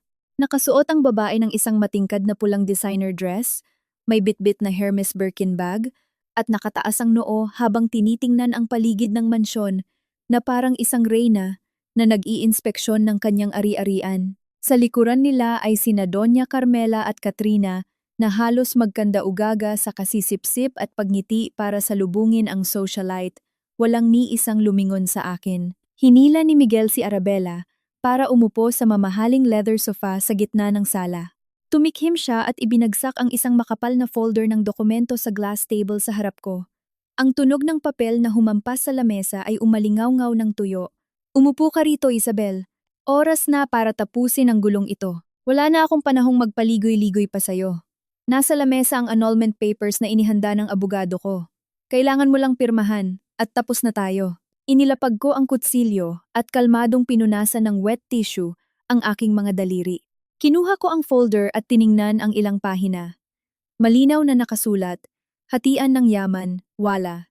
Kusang loob na magbibigay si Miguel ng 500,000 pesos kay Isabel. Ang lahat ng real estate, luxury cars, at shares sa kumpanya ay mananatili sa pamilya Vivaldi. Muntik na akong matawa ng malakas. Talagang hindi lang sila masama, kundi napakakuripot at kaduwag. 500,000 pesos? Miguel, ganyan mo lang pinresyuhan ang 3 taon kong pagiging asawa at katulong sa bahay na ito? Gusto mong solohin ang bilyong pisong yaman na ito at palayasin ako sa kalsada ng walang dala? Ano, balak mong angkinin ang lahat, ha, babae? Sigaw ni Doña Carmela. May inambag ka ba kahit isang kusing sa bahay na to para humingi ng hatian? Ang mansyon na ito, ang mga kotse, ang kumpanya, pawis at utak ng anak ko ang puhunan diyan. Sa loob ng 3 taon, nakatira ka lang dito at nilulustay ang pera ng mga Vivaldi. Hindi ko pa nga sinisingil sa'yo ang gasto sa pagpapalamon namin sa'yo. Binigyan ka na ni Miguel ng 250,000. Masyado na siyang naging maawain sa isang ulilang katulad mo. Kung may hiya ka pa, tumikom ka at pumirma. Huwag ka nang umabuso. Tama ate, sabat ni Katrina. Tingnan mo nga ang sarili mo. May karapatan ka bang makatanggap kahit 1 piso mula sa amin? Si Arabella ang tunay na nagbibigay ng halaga kay Kuya Miguel. Ang pamilya nila ay may 12-dosenang malalaking proyekto na naghihintay lang ng partnership sa kumpanya natin. Naiintindihan mo ba kung ano ang ibig sabihin ng birds of the same feather?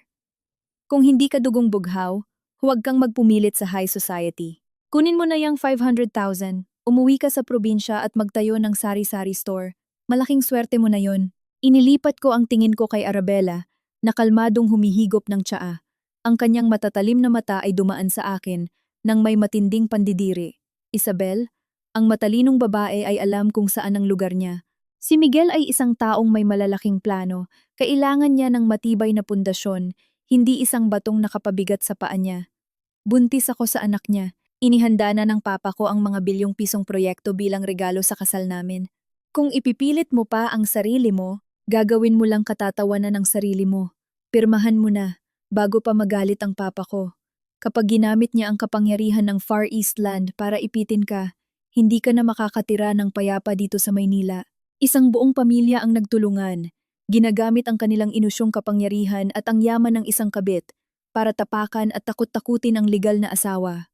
Akala nila ako ay isang tangang tupa na madaling takutin ng mga legal na salita at impluwensya ng mga bilyonaryo. Tinitigan ko ng diretso sa mga mata si Miguel. Hindi alam ng mayabang na lalaking ito na ang pawis at utak na ipinagmamalaki niya ay mga business plans lang na palihim kong ipinapadala sa email niya gabi-gabi. Ang mansyon na inuupuan niya at ang kotseng minamaneho niya ay nasa ilalim ng garantiya ng pangalang Isabel. Narinig mo ba, Isabel? Malamig na sabi ni Miguel. Ang mga abogado ko ay ang pinakamagagaling sa bansa. Kung magmamatigas ka at dadalhin mo to sa korte, sinisigurado ko sa'yo, kakasuhan kita ng paninira ng puri. Wala kang makukuhang kahit isang sentimo. Baka makulong ka pa. Pirmahan mo na yan at gamitin ang 500,000 para magsimula ng bagong buhay. Mamayang gabi, magkakaroon kami ng party para sa pamilya ni Arabella.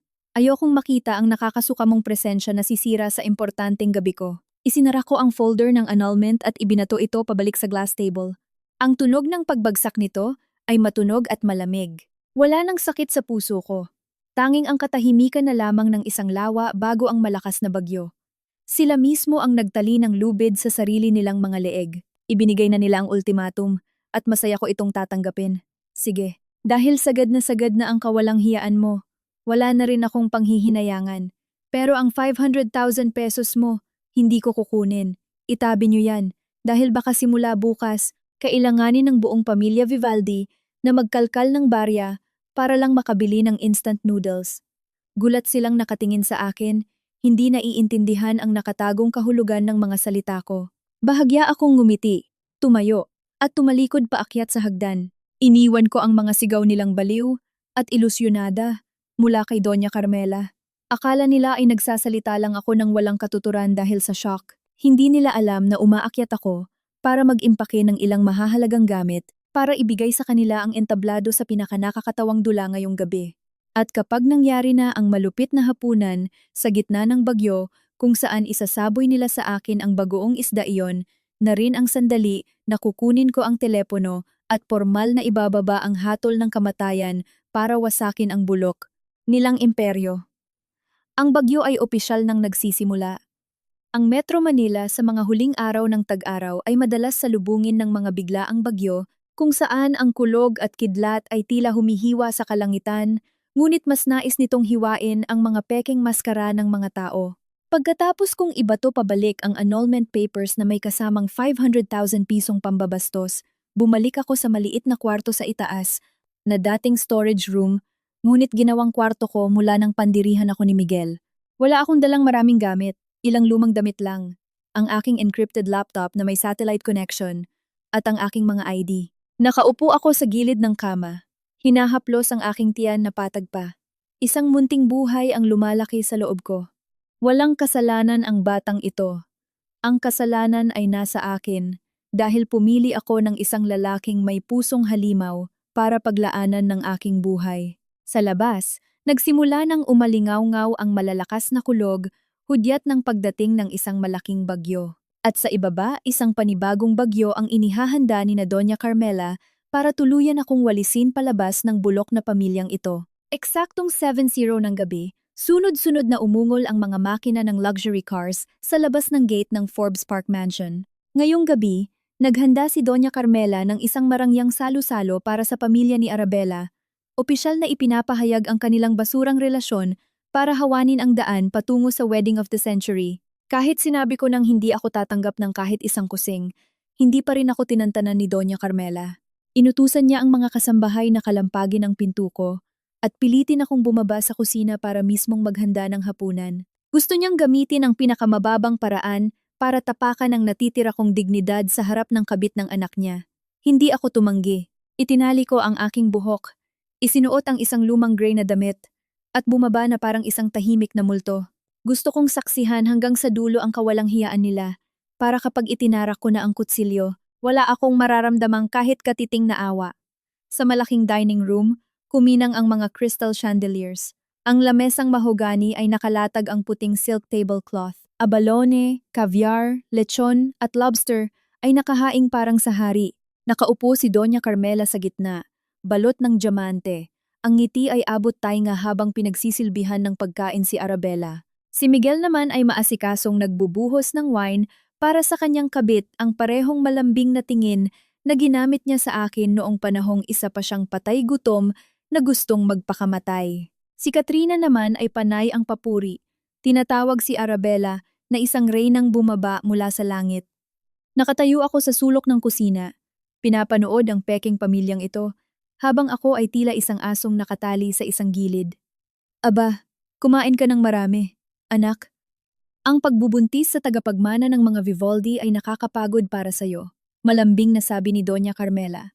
Napakalaking swerte ng pamilya natin at nakapag-uwi kami ng isang prinsesang tulad mo. Hindi tulad ng isang malas na nandyan. 3 taong palamunin, hindi man lang makabuo ng anak, pero ang kapal pa rin ng mukhang kumapit sa bahay na to. Salamat po, Mama. Si Miguel din po. Sobrang spoiled ako. Sagot ni Arabella. Pero Mama, kumusta na po ang problema kay Isabel? Ayoko pong pagdating ko rito. Tsismisin ako ng mga tao na isa akong kabit na sumira ng pamilya.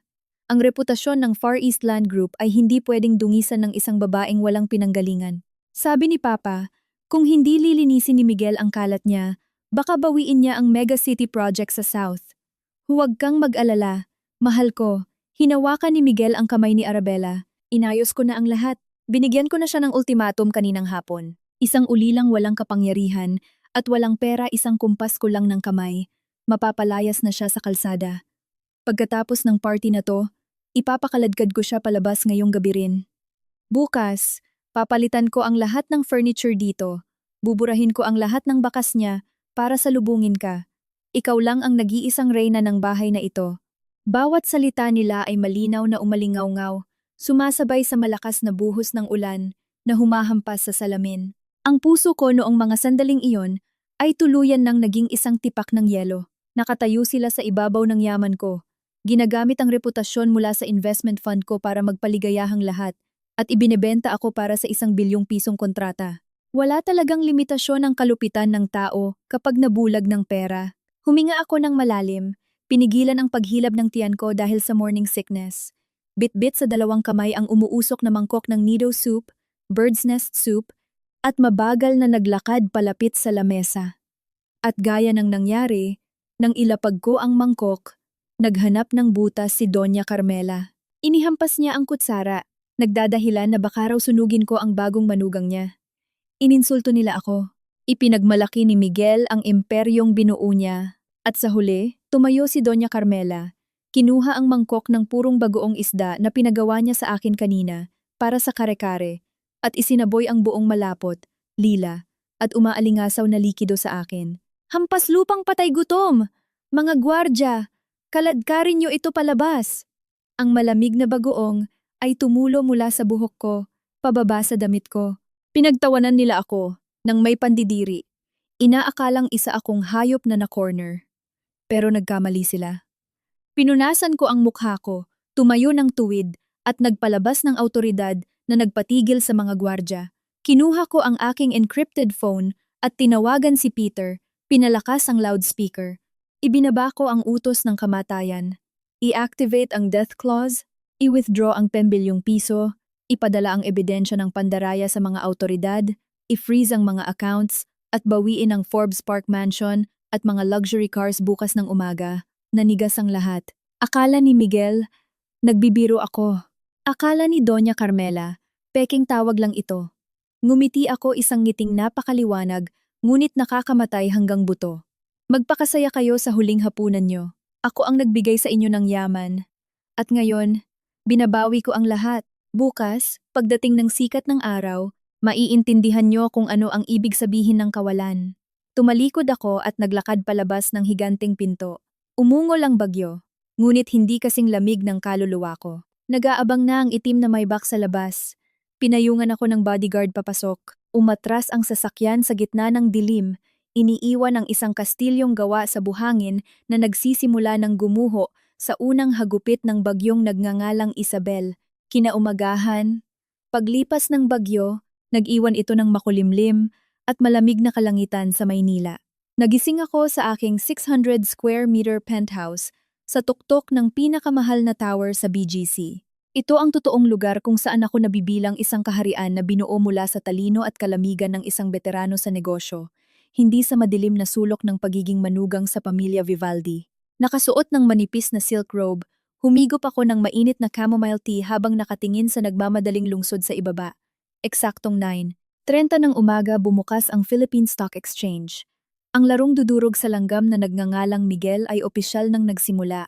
Kasabay nito, sa headquarters ng Vivaldi Construction Group, isang lindol ang sumira sa lahat. Kakalabas lang ni Miguel mula sa VIP elevator. Masakit pa rin ang ulo mula sa hangover kagabi. Kampante pa rin siyang panloloko lang ang tawag ko. Ngunit pagpasok niya sa lobby, sinalubong siya ng isang nakakikilabot na kaguluhan. Dose-dosenang department heads ang nagtatakbuhan. Namumutla at walang kulay ang mga mukha. Walang tigil ang pagring ng mga telepono na tila kampana ng kamatayan. Tumakbo ang finance director. Nadapa pa sa gilid ng mesa. Hinablot ang manggas ni Miguel at sumigaw sa matinding gulat. Sir Miguel! Patay na tayo! Tapos na ang lahat! 4 minuto ang nakalipas. Nagpadala ng urgent notice ang legal team ng Alpha Capital. Inactivate nila ang highest risk clause at formal na kinansela ang lahat ng credit guarantee contracts. Ang 10 bilyong pisong working capital ay nai-withdraw na sa international payment system. Naka-freeze na ang lahat ng bank accounts natin. Wala na tayong ni isang kusing pambayad sa utang natin na due ngayong umaga. Anong sinasabi mo? Nababaliw na ba sila? Paano nila i-withdraw ang pondo? May pinirmahan tayong kontrata. Labag yan sa batas. Tawagan mo si Peter. Papuntahin mo siya rito ngayon din. Strategic partner nila ako. Hindi pwede, sir. Nakasaad sa Clause 47 ng confidential contract na pinirmahan mo 3 taon na ang nakalipas.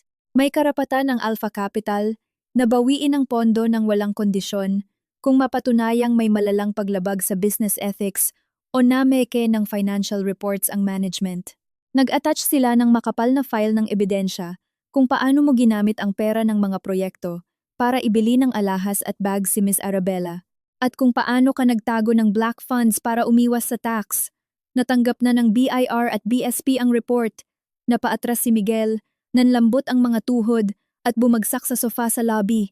Malamig na pawis ang bumasa sa kanyang noo. Ang mga sinabi ko kagabi ay tila sumpang umaalingaw-ngaw sa tainga niya. Nanginginig ang kamay niyang nagdial ng numero ni Peter. Ilang beses siyang nagkamali dahil sa panginginig. Ngunit tuot-tuot lang ang narinig niya. I-block na ng Alpha Capital ang lahat ng linya.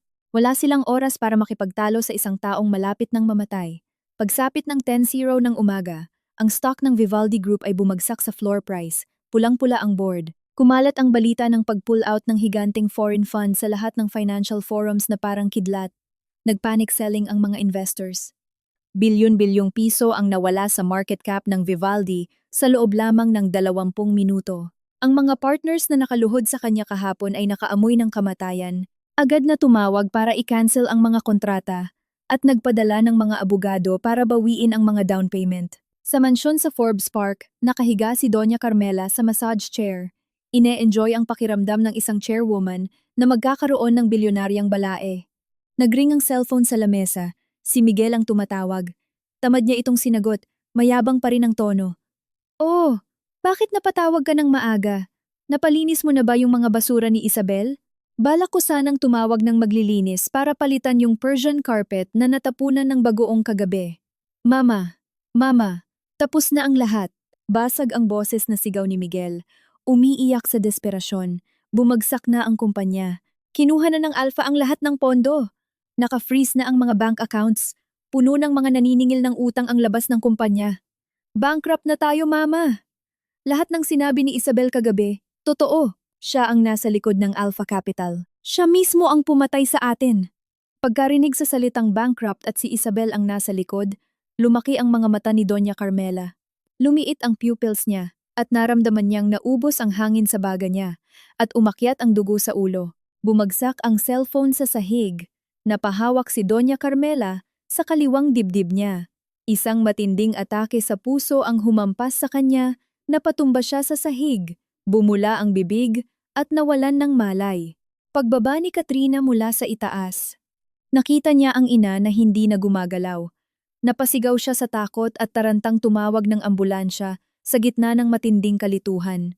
Nakaupo sa penthouse, pinapanood ko ang stock chart ng Vivaldi na pabulusok sa bangin. Kapag ang isang taong walang silbi ay inangat ng mataas, siguradong dudurog ang kanyang buto kapag siya ay bumagsak. Noon pa man, ilusyon na ni Miguel na isa siyang henyo. Ngayon, nang bawiin ko ang salbabida na nagngangalang Isabel, sa kanya lang na-realize na isa siyang taong hindi marunong lumangoy na nagwawala sa gitna ng bagyo sa dagat. Kung wala ang talino ko, kung wala ang pera ko, isa lamang siyang malaking zero. Ang hatol ng kamatayan sa mundo ng negosyo ay perpektong naisakatuparan. Ngunit ang parusa sa mga taksil na nawalan ng pagkatao ay hindi lang nagtatapos sa pagkawala ng pera. Kailangan nilang matikman ang pinakamasahol na kahihiyan kapag ang kanilang mga pinagmamalaking material na bagay ay binawi sa sikat ng araw at sa harap ng maraming tao. Hapon na, at madilim pa rin ang kalangitan. Tulalang lumabas si Miguel ng kumpanya, matapos siyang pagtulungan at muntik ng gulpihin ng mga nagrarally na subcontractors na nagpunit pa ng suit niya. Minaneho niya ang kanyang Audi at mabilis na umuwi sa Forbes Park, umaasang makakapulot ng ilang mamahaling alahas ni Doña Carmela para magamit sa pagtakas. Ngunit pagliko niya sa subdivision ng mga mayayaman, isang nakakikilabot na eksena ang sumalubong sa kanya. Dumudurog sa huling pag-asa ng duwag na lalaki. Bukas na bukas ang malaking gintong gate ng mansion. Ang perimeter ay napalilibutan ng mga security guards ng bangko na nakauniporme, katuwang ang Alpha Capital. 4 na malalaking tow trucks ang nakaparada sa driveway. Isang crane ang dahan-dahang binubuhat ang Maybach at ang Mercedes G63 sports car ni Katrina paakyat sa truck. Nakatayo ang mga pulis at ang mga bailif sa pinto. May hawak na mga dokumentong may malalaking pulang selyo. Ang mga mayamang kapitbahay na dati sip-sip kay Doña Carmela ngayon ay nakatayo sa malayo, nagtuturo at nagbubulungan habang nandidiri. Nagmamadaling bumaba si Miguel at tumakbo papasok. Si Katrina, gulo-gulo ang buhok, umiiyak at sumisigaw, hinihila ang damit ng isang sheriff. Nakikipag-agawan siya ng walang pag-asa sa kanyang Hermes bags at mga Cartier jewelry boxes na kasalukuyang iniimbentaryo. Ibalik niyo yan, mga magnanakaw. Bags ko yan, kotse ko yan. Mansion to ng pamilya ko. Anong karapatan niyong kumpiskahin yan? Kuya Miguel, nandito ka na. Tumawag ka ng pulis. Tumawag ka ng abogado. Ipakulong mo sila. Ninanakawan nila tayo sa loob mismo ng bahay natin. Malamig na itinulak ng legal representative ng Alpha Capital si Katrina at naglabas ng isang folder ng dokumento sa harap ni Miguel. Ang boses niya ay umalingaw-ngaw sa buong bakuran. Good afternoon, Mr. Vivaldi. Ayon sa Credit Guarantee Contract No. 9 na pinirmahan ng Vivaldi Group at Alpha Capital, ang mansyon na ito, lahat ng furniture sa loob, pati na ang fleet ng supercars na ito ay binili sa ilalim ng pangalan ng Alpha Capital upang magsilbing collateral assets na pinahiram lang sa inyo para magmukha kayong kagalang-galang. Ngayon, kinansela na ang kontrata dahil sa matinding paglabag ninyo. Ang chairwoman namin, si Miss Isabel, ay nag-utos na bawiin ang lahat ng ari-arian ng pondo. Nakikiusap kami na makipagtulungan kayo at umalis sa property na ito. Kung may gagawin kayong pagpigil, agad namin kayong kakasuhan ng obstruction of justice at destruction of private property ng isang foreign entity. Nakatayo lang si Miguel, nanginginig ang mga tuhod, nagkikiskisa ng mga ngipin. Ang maskara ng pagiging bilyonaryo ng pamilya Vivaldi ay tuluyan nang nahubad sa harap ng maraming tao. Ang mansion, hiniram lang. Ang supercars, hiniram lang. Kahit ang class na ipinagmamalaki ng mag-ina para laitin ako, ay isang peking bagay na inilimos ko lang sa kanila. Pagkarinig sa pangalang Isabel, halos lumuwa ang mata ni Katrina at napaupo siya sa basang damuhan. Hindi siya makapaniwala na ang probinsyanang hipag na minura at tinawag niyang aso kahapon ay ang tunay na may-ari ng kastilyong tinitirhan niya. Pinalaya sila sa bahay, bitbit lamang ang mga damit na suot nila. Na corner sa dulo ng kalsada, muling gumising ang mababang survival instinct ni Miguel. Naalala niya na may isa pa siyang salbabida, si Arabella, ang kanyang mapapangasawa, ang tagapagmana ng Far East Land. Malapit na silang pumirma ng mega project. Malakas ang kapangyarihan ng papa nito. Kung papayag ang Far East na mag-guarantee ng emergency loan, may pag-asa pa siyang makabawi. Sumakay ng taxi si Miguel at nagmamadaling pumunta sa Dasmariñas Village sa mansyon ng pamilya ni Arabella. Nakatayo siya sa ilalim ng ambon, paulit-ulit na nag-doorbell na parang baliw. Makalipas ang ilang sandali, bumukas ang gate, ngunit walang mainit na pagsalubong tulad ng kahapon. Si Arabella, nakasuot ng marangyang silk loungewear, ay nakahalukip-kip. Ang tingin niya kay Miguel ay parang nakatingin sa isang basurang inaanod sa ilog. Sa likod niya, ang kanyang papa, ang chairman ng Far East Land, ay nakaupo sa sofa habang humihit-hit ng sigar. Malamig ang mukha. Arabella, Tito, tulungan niyo ako. Pagmamakaawa ni Miguel, sinisiraan ng Alpha Capital ang Vivaldi Group. Bini-withdraw nila ang pondo. Nawalan lang po ako ng liquidity pansamantala. Tito, maawa po kayo. Gawan niyo po ako ng emergency loan sa bangko. Palipasin lang natin ito. Magsisimula na ang project natin. Babayaran ko kayo ng doble. Arabella, tulungan mo akong makiusap. Mag-aasawa na tayo, di ba? Tumawa si Arabella, isang matinis na tawang kasing sakit sa tainga ng tawa niya sa akin kagabi. Ngumisi siya at umatras ng isang hakbang na parang natatakot na dumikit sa kanya ang amoy ng kahirapan ni Miguel. Mag-asawa? Sinong mag-asawa mo? Nababaliw ka na ba, Miguel? Sa high society, ang pagpapakasal ay para palakasin ang puwersa, hindi para mag-uwi ng isang bundok ng utang at mag-charity. Pinaimbestigahan ka na ng papa ko. Ang Vivaldi Group mo ngayon ay isa na lang bakanting shell na mas malaki pa ang utang ng 10 beses kaysa sa assets. Kinumpis ka na rin ang mansion at mga kotse nyo. Isang lalaki na kahit ang brief na suot ay hiniram lang pala sa dating asawa. Anong karapatan mong maging manugang ng pamilya namin? Arabella, anong sinasabi mo? Ang pagmamahalan natin. Ang anak natin sa sinapupunan mo. Nangako ka na sasamahan mo ako hanggang dulo. Pagmamahal? Hahaha, huwag mo nga akong pasukahin. Naging boyfriend kita kasi akala ko isa kang bilyonaryong CEO na makakatulong sa kumpanya namin na makakuha ng ilang projects. Kung alam ko lang na isa kang walang silbi, na kinokontrol ng asawa mo sa loob ng 3 taon nang hindi mo namamalayan, kahit aso hindi magkakamaling mahalin ka. At tungkol sa batang to, sabay himas sa tiyan niya, sasabihin ko na ang totoo. Anak to ng foreigner na ex-boss ko sa Europe. Naghahanap lang ako ng mayamang tanga na pwedeng sumalo para pagtakpan ng issue. Ngayong bankrupt ka na, para saan pat itatago kita? Lumayas ka na sa pamamahay ko bago ko pa utusan ng mga gwardya. Nabaliin ang mga binti mo sa pambubulabog. Bumagsak ang mabigat na bakal na gate sa mismong mukha ni Miguel, kasabay ng malamig na ulan na humampas sa kanyang namumutla at nanginginig na mukha. Napaluhod siya sa semento, hawak ang kanyang ulo, at sumigaw na parang isang mabangis na hayop na naipit sa bitag. Ang taksil ay nakatikim din ng pagtataksil, itinapon na parang basahan na walang halaga. Kagabi, pinalayas niya ako sa kalsada para bigyan ng puwang ang kabit niya. Ngayong hapon, dinuraan siya sa mukha ng kabit niya at pinalayas sa kalsada para protektahan ang pera nito. Minsan, mabilis dumating ang karma at madalas ay sa pinakamalupit na paraan para durugin ang ilusyong kayabangan ng mga taong walang utang na loob. Ngunit ang pagbagsak ni Miguel ay hindi pa umaabot sa sahig. Tinanggalan ng pera, hinubaran ng maskara, at tinapakan ng kabit, hindi niya pa rin alam ang pinakamatinding sakit na naghihintay sa kanya. Para makahanap ng huling labasan sa gitna ng desperasyon, kailangan niyang gumapang para magmakaawa sa misteryosong chairwoman ng Alpha Capital. At kapag bumukas ang pinto ng opisina ng chairwoman, haharapin niya ang isang katotohanan na sapat na para tuluyan siyang mabaliw. Ang huling dula ay magsisimula na. Kapag ang isang mayabang ay tinanggalan ng lahat ng kapangyarihan, ang tanging natitira na lang sa kanya ay ang mababang survival instinct ng isang linta. Matapos siyang duran at palayasin ni Arabella, pumasok si Miguel sa matinding panic. Sa loob ng wala pang 24 mula sa pagiging CEO na tinitingala ng marami, naging isa siyang palaboy na may bilyon-bilyong utang, pinaghahanap ng mga bangko at nahaharap sa pagkakakulong dahil sa estafa. Walang uuwian, walang sasakyan, at walang tigil ang pagring ng telepono mula sa mga death threats ng mga goons na inupahan ng mga subcontractors. Nagtago si Miguel sa isang mumurahing motel sa labas ng Maynila. Ginamit niya ang huling bahagi ng kanyang utak para maghanap ng solusyon.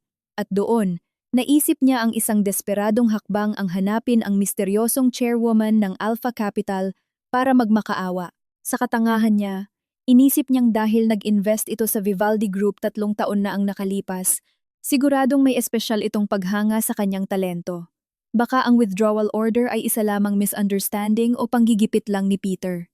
Isinangla niya ang kanyang Patek Philippe watch, ang kaisa-isang mamahaling bagay na natitira sa kanya, sa napakababang halaga para makakuha ng cash at suhulan ng isang mid-level secretary sa Alpha Capital Building para lang makakuha ng 5-minutong meeting sa misteryosong chairwoman. Eksaktong 2:00 ng hapon kinabukasan, 00 ng hapon kinabukasan. Lumitaw si Miguel sa 50th floor lobby ng pinakamataas na financial tower sa BGC, ang headquarters ng Alpha Capital. Ibang-iba sa maangas at mayabang na CEO dati, si Miguel ngayon ay mukhang kaawa-awang asong gala na naulanan. Gusot ang suit niya, puno ng putik mula sa pagkakadapa niya sa labas ng bahay ni Arabella, buhol-buhol ang buhok, at nanginginig ang mga matang nagpalingalinga sa paligid. Ang 50th floor ay sumisigaw ng tahimik, ngunit nakakikilabot na karangyaan at kapangyarihan. Bulletproof glass, milyon-milyong dolyar na mga painting, at mga naglalakihang security personnel na nakasuot ng itim. Ang autoridad ng lugar na ito ay lalong nagpapaliit sa tingin ni Miguel sa kanyang sarili. Kalmadong lumabas si Peter at iginiya si Miguel sa isang hallway na may pulang carpet patungo sa isang malaking mahogany door sa dulo. Dahan-dahang bumukas ang pinto. Ang opisina ng chairwoman ay sobrang laki na kasya, ang isang buong luxury condo. May floor-to-ceiling glass window na nakaharap sa buong Metro Manila. Sa gitna ay isang itim na executive desk at ako ay nakaupo ng nakatalikod sa pinto, nakatingin sa kalangitan, tahimik na pinapaikot ang isang diamond-encrusted fountain pen. Ang malaking leather executive chair ay tuluyang nagtago sa aking bulto. Madam Chairwoman, nandito na po ang tao mula sa Vivaldi Group. Nagmamakaawa po siyang humingi ng 5 minuto ninyo para ipaliwanag ang tungkol sa mga utang. Hindi ako nagsalita. Bahagya lang akong tumango. Naintindihan ni Peter, umatras siya at isinara ang pinto. Iniiwan si Miguel na nakatayo mag-isa sa gitna ng malaking opisina. Ang katahimikan ay sobrang nakakapigil hininga. Narinig ang bawat paglunok ni Miguel. Nanginginig na humakbang si Miguel. Tumigil siya 5 metro mula sa desk at hindi na naglakas loob na lumapit pa. Dahan-dahan niyang ibinagsak ang 2 niyang tuhod sa mamahaling carpet, pinagsiklop ang 2 kamay, at nagsalita sa pinakamakaawa, pinakasipsip, at pinakaiyak na boses na narinig ko sa buong buhay ko. Madam Chairwoman, ako po si Miguel Vivaldi, ang CEO ng Vivaldi Construction Group. Lakas loob po akong pumunta rito para magmakaawa. Bigyan niyo po sana ako ng isa pang pagkakataong mabuhay. 3 taon na ang nakalipas. Iniligtas niyo po ang pamilya ko. Nakita niyo po ang talento at dedikasyon ko. Maganda po ang naging partnership natin. Di po ba? Sumusumpa po ako. Ang mga financial violations at mga nawawalang pera ay kagagawa ng mga tauhan ko. Wala po talaga akong alam. Nakikiusap po ako. Bawiin niyo po ang freezing order. Bigyan niyo po ako ng 3 buwan. 3 buwan lang po. Ibebenta ko pati dugo ko para mabayaran ng buo ang kapital at interes ng Alpha. Kung puputulin niyo po ang pondo ngayon, mamatay ako. Ang buong pamilya ko ay titira sa kalye. Napakadakila niyo po. Maawa po kayo sa isang taong nasa dulo na ng bangin. Tahimik akong nakinig sa lalaking minsan kong nakatabi sa kama. Umiiyak at nagmamakaawa. Nakakatawa.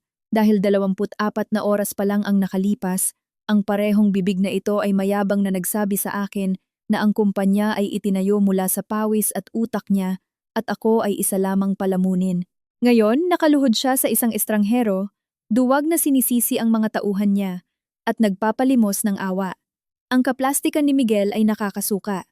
Itinukod ko ang dalawang kamay ko sa armrest ng executive chair, humugot ng lakas, at inikot ang upuan ng 180 degrees, kaharap ang lalaking nakadapa sa sahig.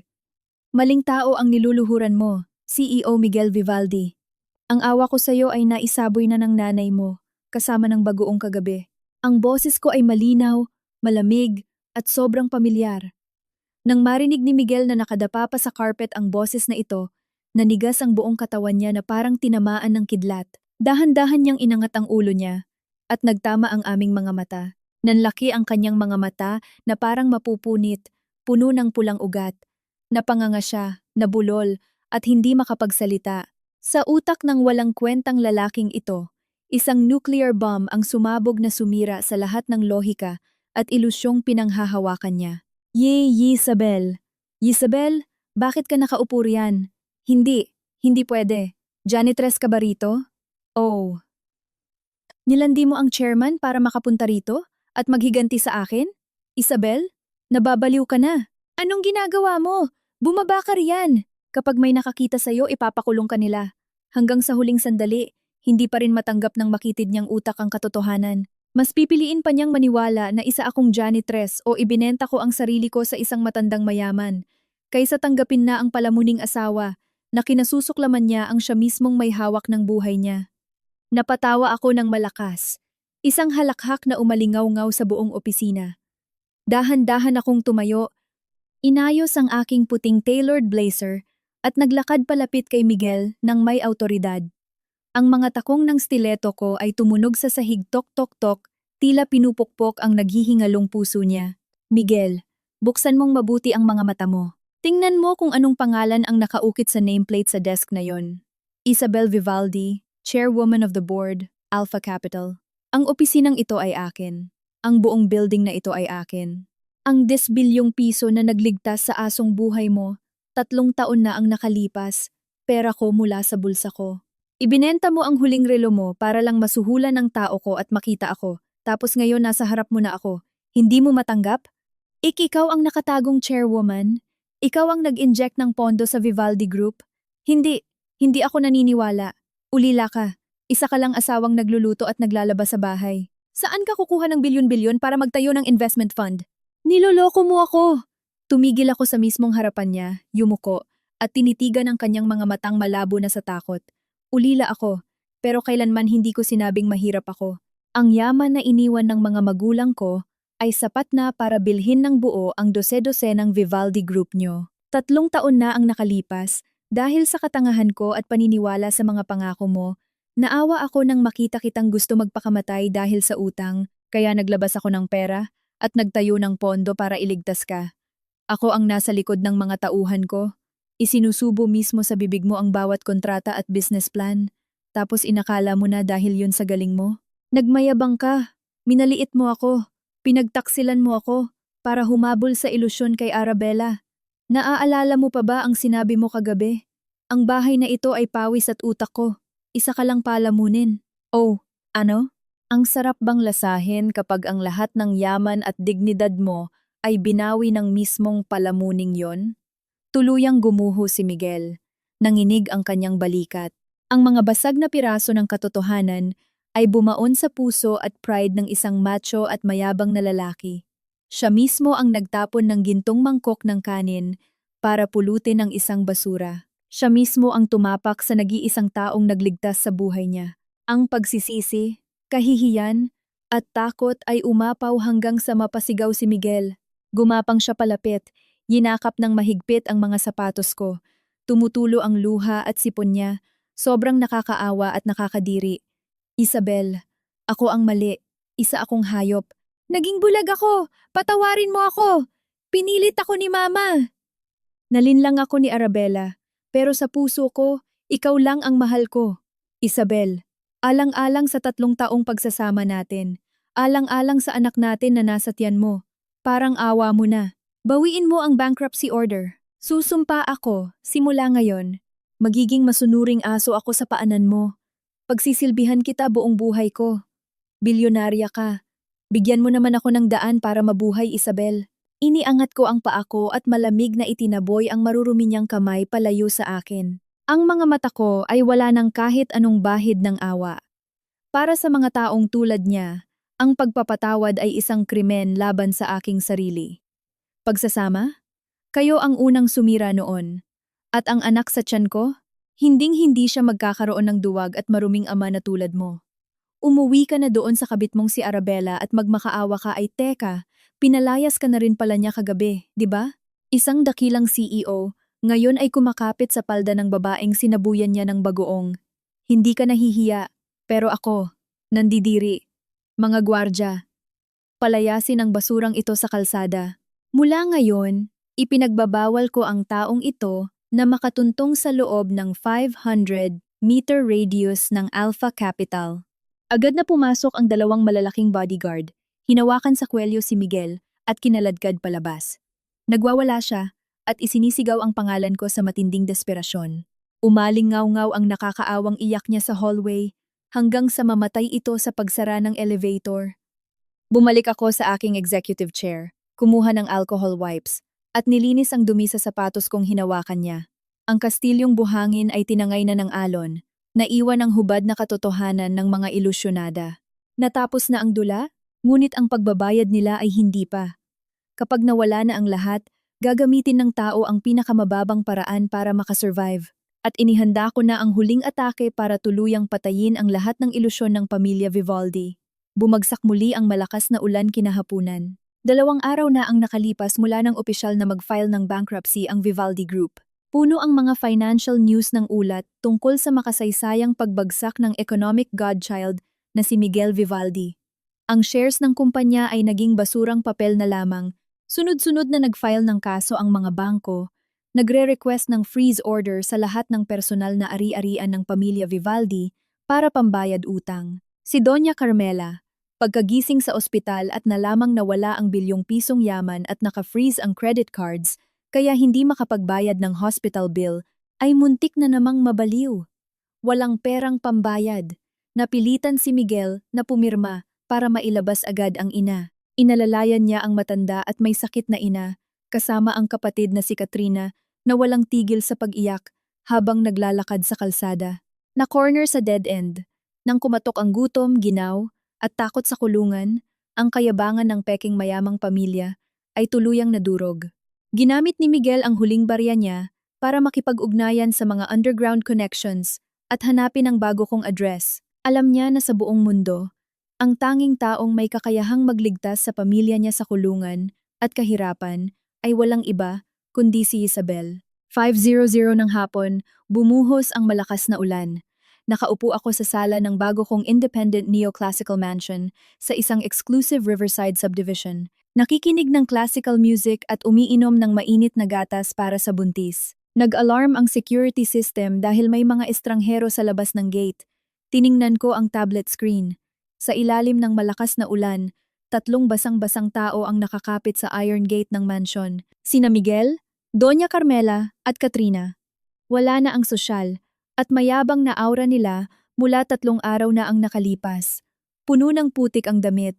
Hindi makatayo si Doña Carmela at nakasandal kay Katrina, namumutla ang mukha at nanginginig ang labi sa ginaw. Si Miguel ay patuloy na hinahampas ang bakal na gate, sumisigaw ngunit hindi marinig sa screen. Napangisi ako. Kasanayan na talaga ng mga makakapal ang mukha. Kapag may pera, nangaapak. Kapag nawalan ng pera, pamilya bigla ang turing. Kumuha ako ng isang itim na payong, dahan-dahang lumabas, at naglakad sa marble pathway papunta sa gate. Nakapila na ang mga bodyguards ko sa loob, handang harangin ang sinuman. Nang makita nila akong lumabas suot ang isang mamahaling silk maternity dress, nagliliwanag, kalmado, at kabaligtaran ng basang-basa nilang itsura, sabay-sabay silang napaluhod sa baha sa labas ng gate. Isabel, manugang ko, iyak ni Doña Carmela. Mali si Mama, bulag si Mama. Libu-libong beses akong humihingi ng tawad sa'yo. Papasukin mo na ako, anak. Malamig dito sa labas. Mamatay na ako, anak. Isabel, Nakikiusap ako, sabi ni Miguel. Saktan mo ako, murahin mo ako, kahit ano gagawin ko. Pero iligtas mo si mama. Kaka-heart attack lang niya. Bawal siyang maulanan. Bilyonarya ka. Ang barya mo kaya kaming iligtas. Hindi pa tayo annulled. Sa papel, mag-asawa pa tayo. Matitiis mo bang makita ang asawa't biyanan mong mamatay sa kalsada? Ate Isabel, alam ko na po ang pagkakamali ko. Hindi na po ako mambabastos sa inyo. Sigaw ni Katrina. Maawa po kayo. Bigyan niyo po ako ng trabaho. Hinahabol po ako ng mga nagpapautang. Wala na po akong mapuntahan. Kahit maging katulong, tagalinis ng bahay niyo, gagawin ko po habang buhay. Buksan niyo po ang gate, ate. Ang iyak at pagmamakaawa nila ay humalo sa tunog ng ulan. Lumilikha ng isang nakakasuka at kaawa-awang kanta. Nakatayo ako sa loob ng gate. Ang payong ay tumatakip sa kalahati ng malamig kong mukha. Tiningnan ko sila ng walang poot, walang awa, kundi ang katahimikan ng isang taong nakatingin sa mga batong walang buhay. Mag-asawa? Manugang? Ilang araw lang ang nakalipas noong kumakain kayo ng mamahaling steak at wine, sinabuyan niyo ako ng bagoong at tinawag niyo akong patay gutom. Naisip niyo ba ang salitang pamilya? Noong pinilit niyo akong pumirma ng annulment at bibigyan ng 500,000 para palayasin sa bagyo para pumasok ang socialite na si Arabella, naisip niyo ba ang araw na luluhod kayo sa akin para humingi ng awa? Nabulag ako, Isabel! Sigaw ni Miguel. Nalinlang ako ng basurang Arabella na yon. Sabi niya buntis siya sa akin. Pero anak pala ng boss niya yon. Ginawa ko lang yon para sa kumpanya natin. Bilang lalaki, ang dami kong sakripisyo. At saka, buntis ka sa anak ko. Kailangan ng bata ng ama. Hindi siya pwedeng lumaki na walang pamilya. Ina ka, isipin mo naman ang anak mo. Ang kawalang hiyaan ni Miguel ay umabot na sa sukdulan. Sa puntong ito, nagagawa niya pang idahilan ang pagtataksil niya bilang sakripisyo. At ang mas malala, ginagamit niya ang hindi pa isinisilang kong anak bilang kasangkapan para i-blackmail ang emosyon ko. Umapaw ang galit ko, ngunit agad ko itong kinontrol at ginawang patalim na pamatay. Miguel, itiko mo yang marumi mong bibig. Anong karapatan mong gamitin ang anak ko? Noong nag-toast ka para sa batang nasa tiyan ng kabit mo, naisip mo ba na buntis din ako? Hindi, kasi wala kang pakialam. Ang batang ito ay magdadala ng apelyidong Vivaldi? Hindi, siya ay magiging nag-iisang tagapagmana ng Alpha Capital. Ikaw, isang talunan, isang estapador, isang basura. Karapat-dapat ka bang maging ama niya? Akala mo ba hahayaan kong tawaging ama ng anak ko ang isang bilanggo? Nang marinig ni Doña Carmela ang salitang tagapagmana ng Alpha, umilaw ang matatakaw niyang mata. Pilit siyang gumapang at kumapit sa bakal na gate, sumisigaw. Apo ko yan! Dugo at laman ng mga Vivaldi. Isabel, magalit ka na sa akin kahit gaano, pero hindi mo pwedeng bawiin ang karapatan ko bilang lola. Pagsisilbihan kita, aalagaan ko ang apo ko para sayo. Patawarin mo na si Miguel para mabuo ang pamilya natin. Ang pera mo ay pera rin ng apo ko. Pamilya tayo. Mapait akong napatawa. Totoo nga, ang kalikasan ay mahirap baguhin. Kahit malulunod na, nag-aasam pa rin ang matandang ito sa yaman ko, sa pamamagitan ng aking anak. Lumapit ako sa gate, yumuko, at malamig na nagsalita. Tila kutsilyong hinihiwa ang tainga nila. Doña Carmela, pakinggan mo ng mabuti. Ang bagoong na itinapon mo na, dilaan mo pabalik kung gusto mo. Dugo ng mga Vivaldi? Ang dugong puro pagtataksil, kasakiman, at katangahan na yan, inalis ko na sa katawan ng anak ko. Hindi kayo pumunta rito para aminin ang mali nyo. Pumunta kayo rito dahil takot kayong mamatay sa gutom at makulong. Pero hindi ako charity ward. Nagpadala na ang korte ng subpena para kay Miguel dahil sa estafa. Bukas, aarestuhin na siya. Ang mansyon, kotse, kumpanya, lahat kinuha na ng bangko. Opisyal na kayong naging mga basurang nabibilang sa pinakamababang uri ng lipunan. Yan ang kapalit ng kawalan nyo ng utang na loob. Tumayo ako ng tuwid, tumalikod, at hindi na tiningnan ang namumutlang mga mukha nila. Guard, tumawag kayo ng pulis. May mga palaboy na nanggugulo sa labas ng bahay ko. Kaladkarin nyo sila palayo. Kapag nagpakita pa sila rito, pakawalan nyo ang mga aso at ipakagat ang mga binti nila. Pumasok ako sa loob at sumara ang mabigat na pinto ng bahay. Sa labas, nagsimula ng umalingaw-ngaw ang sirena ng mga pulis. Ang sigaw, iyak at sumpa ni na Doña Carmela at Katrina ay nilunod ng ulan hanggang sa tuluyang naglaho. Ang kahihiyan, gutom, ginaw at kulungan ay opisyal ng bumalot sa mga taong masasama. Ang dignidad nila ay hinubad ko hanggang sa walang natira. Ngayong gabi, mahimbing akong makakatulog dahil alam ko, bukas ay sisikat muli ang araw. At ang buhay namin ng aking anak ay magsisimula sa isang bago, maliwanag at mapayapang kabanata. Dumating ang taglagas sa Maynila. Ang kalangitan ay maaliwalas at asul. Ang mainit na sinag ng araw ay dahan-dahang tumatama sa balkonahing puno ng mga rosas sa mansyon ko sa tabi ng ilog. Nakaupo ako sa rattan chair. Dahan-dahang idinuduyan si Mateo, ang 3 buwang gulang na anghel ko. Ang mga mata niya ay itim na itim. Ang ngiti ay kasing dalisay ng langit. Ganap na walang bahid ng madilim na nakaraan ng kanyang ina. Habang humihigop ng chamomile tea para kumalma, naramdaman ko ang buong kalayaan, kapayapaan, at kaganapan na dumadaloy sa aking dugo. Ang bagyo sa 3 taong pagiging manugang sa isang pekeng mayamang pamilya ay naiwan na ng tuluyan sa nakaraan. Tila ito isang nakakikilabot na bangungot, pero kinailangan para mahubog ang isang inosenteng babae upang maging isang tunay na Iron Lady. Mula noong gabing lumuhod ang pamilya Vivaldi sa ulan sa labas ng bahay ko at binitbit ng pulis, umikot na ang huling gulong ng karma. Dinudurog ang lahat ng labi ng ilusyon nilang imperyo. Nakipagtulungan ang Alpha Capital sa mga investigador, nagbigay ng ebidensya ng pandaraya, tax evasion, at stock manipulation laban sa board of directors ng Vivaldi Group. Dahil sa matibay na ebidensya, nahatulan si Miguel ng 15 taong pagkakakulong sa bilibid. Sa araw ng sentensya, nakatayo siya sa harap ng hukom, payat at mukhang tumanda ng 10 taon. Ang mga mata niya ay blangkong nakatingin sa walang laman na audience gallery. Walang pumunta, walang umiyak para sa kanya. Ang katapusan ng isang taksil at mukhang pera ay ang pagbubuno ng parusa sa malamig na selda, kinakain ng pagsisisi hanggang sa pagtanda. Tungkol naman kina Doña Carmela at Katrina, matapos kumpiskahin ng korte ang lahat ng ari-arian pambayad sa bangko at partners, naging palaboy na sila. Mula sa pagkain ng caviar at lobster, at pagsusuot ng diamante para laitin ang iba, ang mag-ina ay napilitang lumipat sa isang binabahang iskuwateran sa laylayan ng lungsod. Ang mga donyang kaibigan nila noon ay blinok ang mga numero nila at inuring malas ang mag-ina. Si Katrina, ang socialite na walang alam kundi magkaskas ng credit card, dahil hindi kinaya ang hirap, ay ninakaw ang huling pera ni Doña Carmela at sumama sa isang tambay na siga sa lugar nila. Si Doña Carmela, na ilang beses inatake sa puso pero walang perang pampagamot, ay napilitang magpulot ng basura at mga lakal ng bote at dyaryo para makakain. Balita ng mga tauhan ko.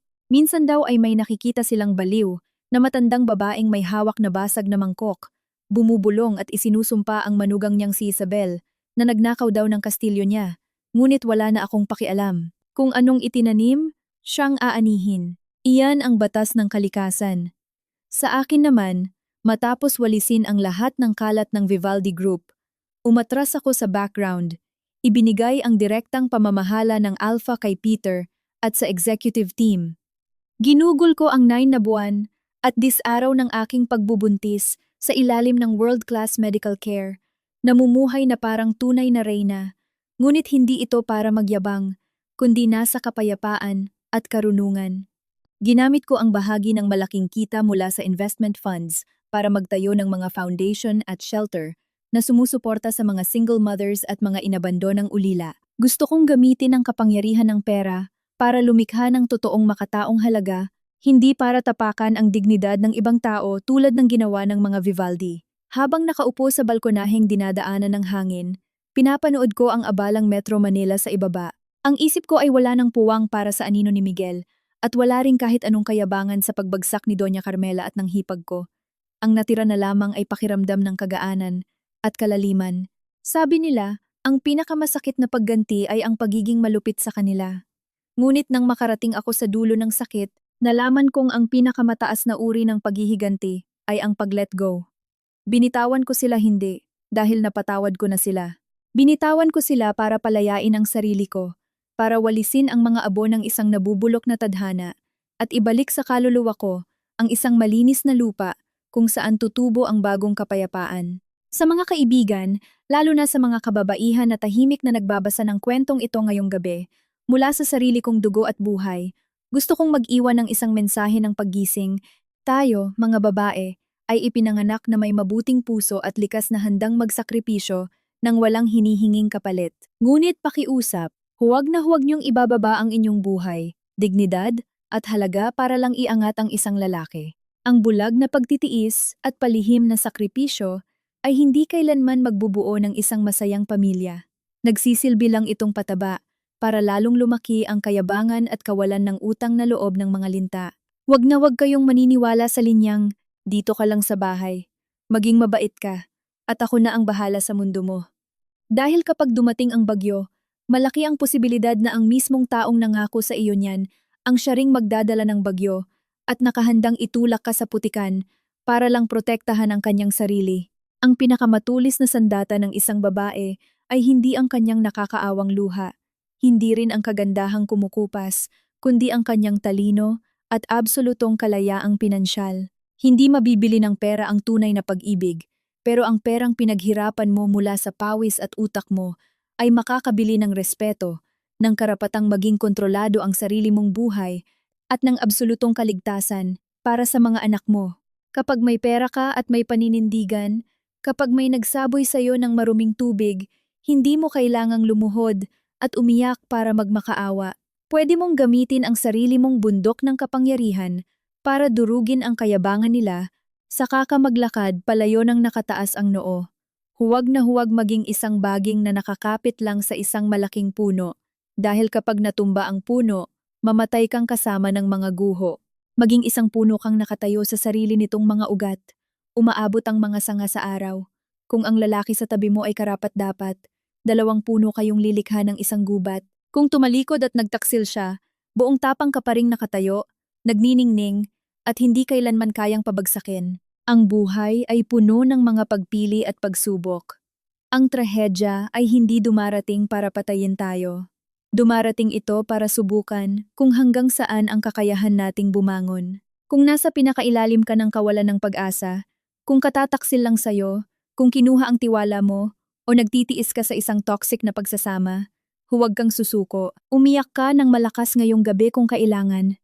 Ngunit bukas paggising mo, punasan mo ang iyong mga luha, maglagay ka ng pulang lipstick, itaas ang iyong noo, at lumabas para buuin ang sarili mong imperyo.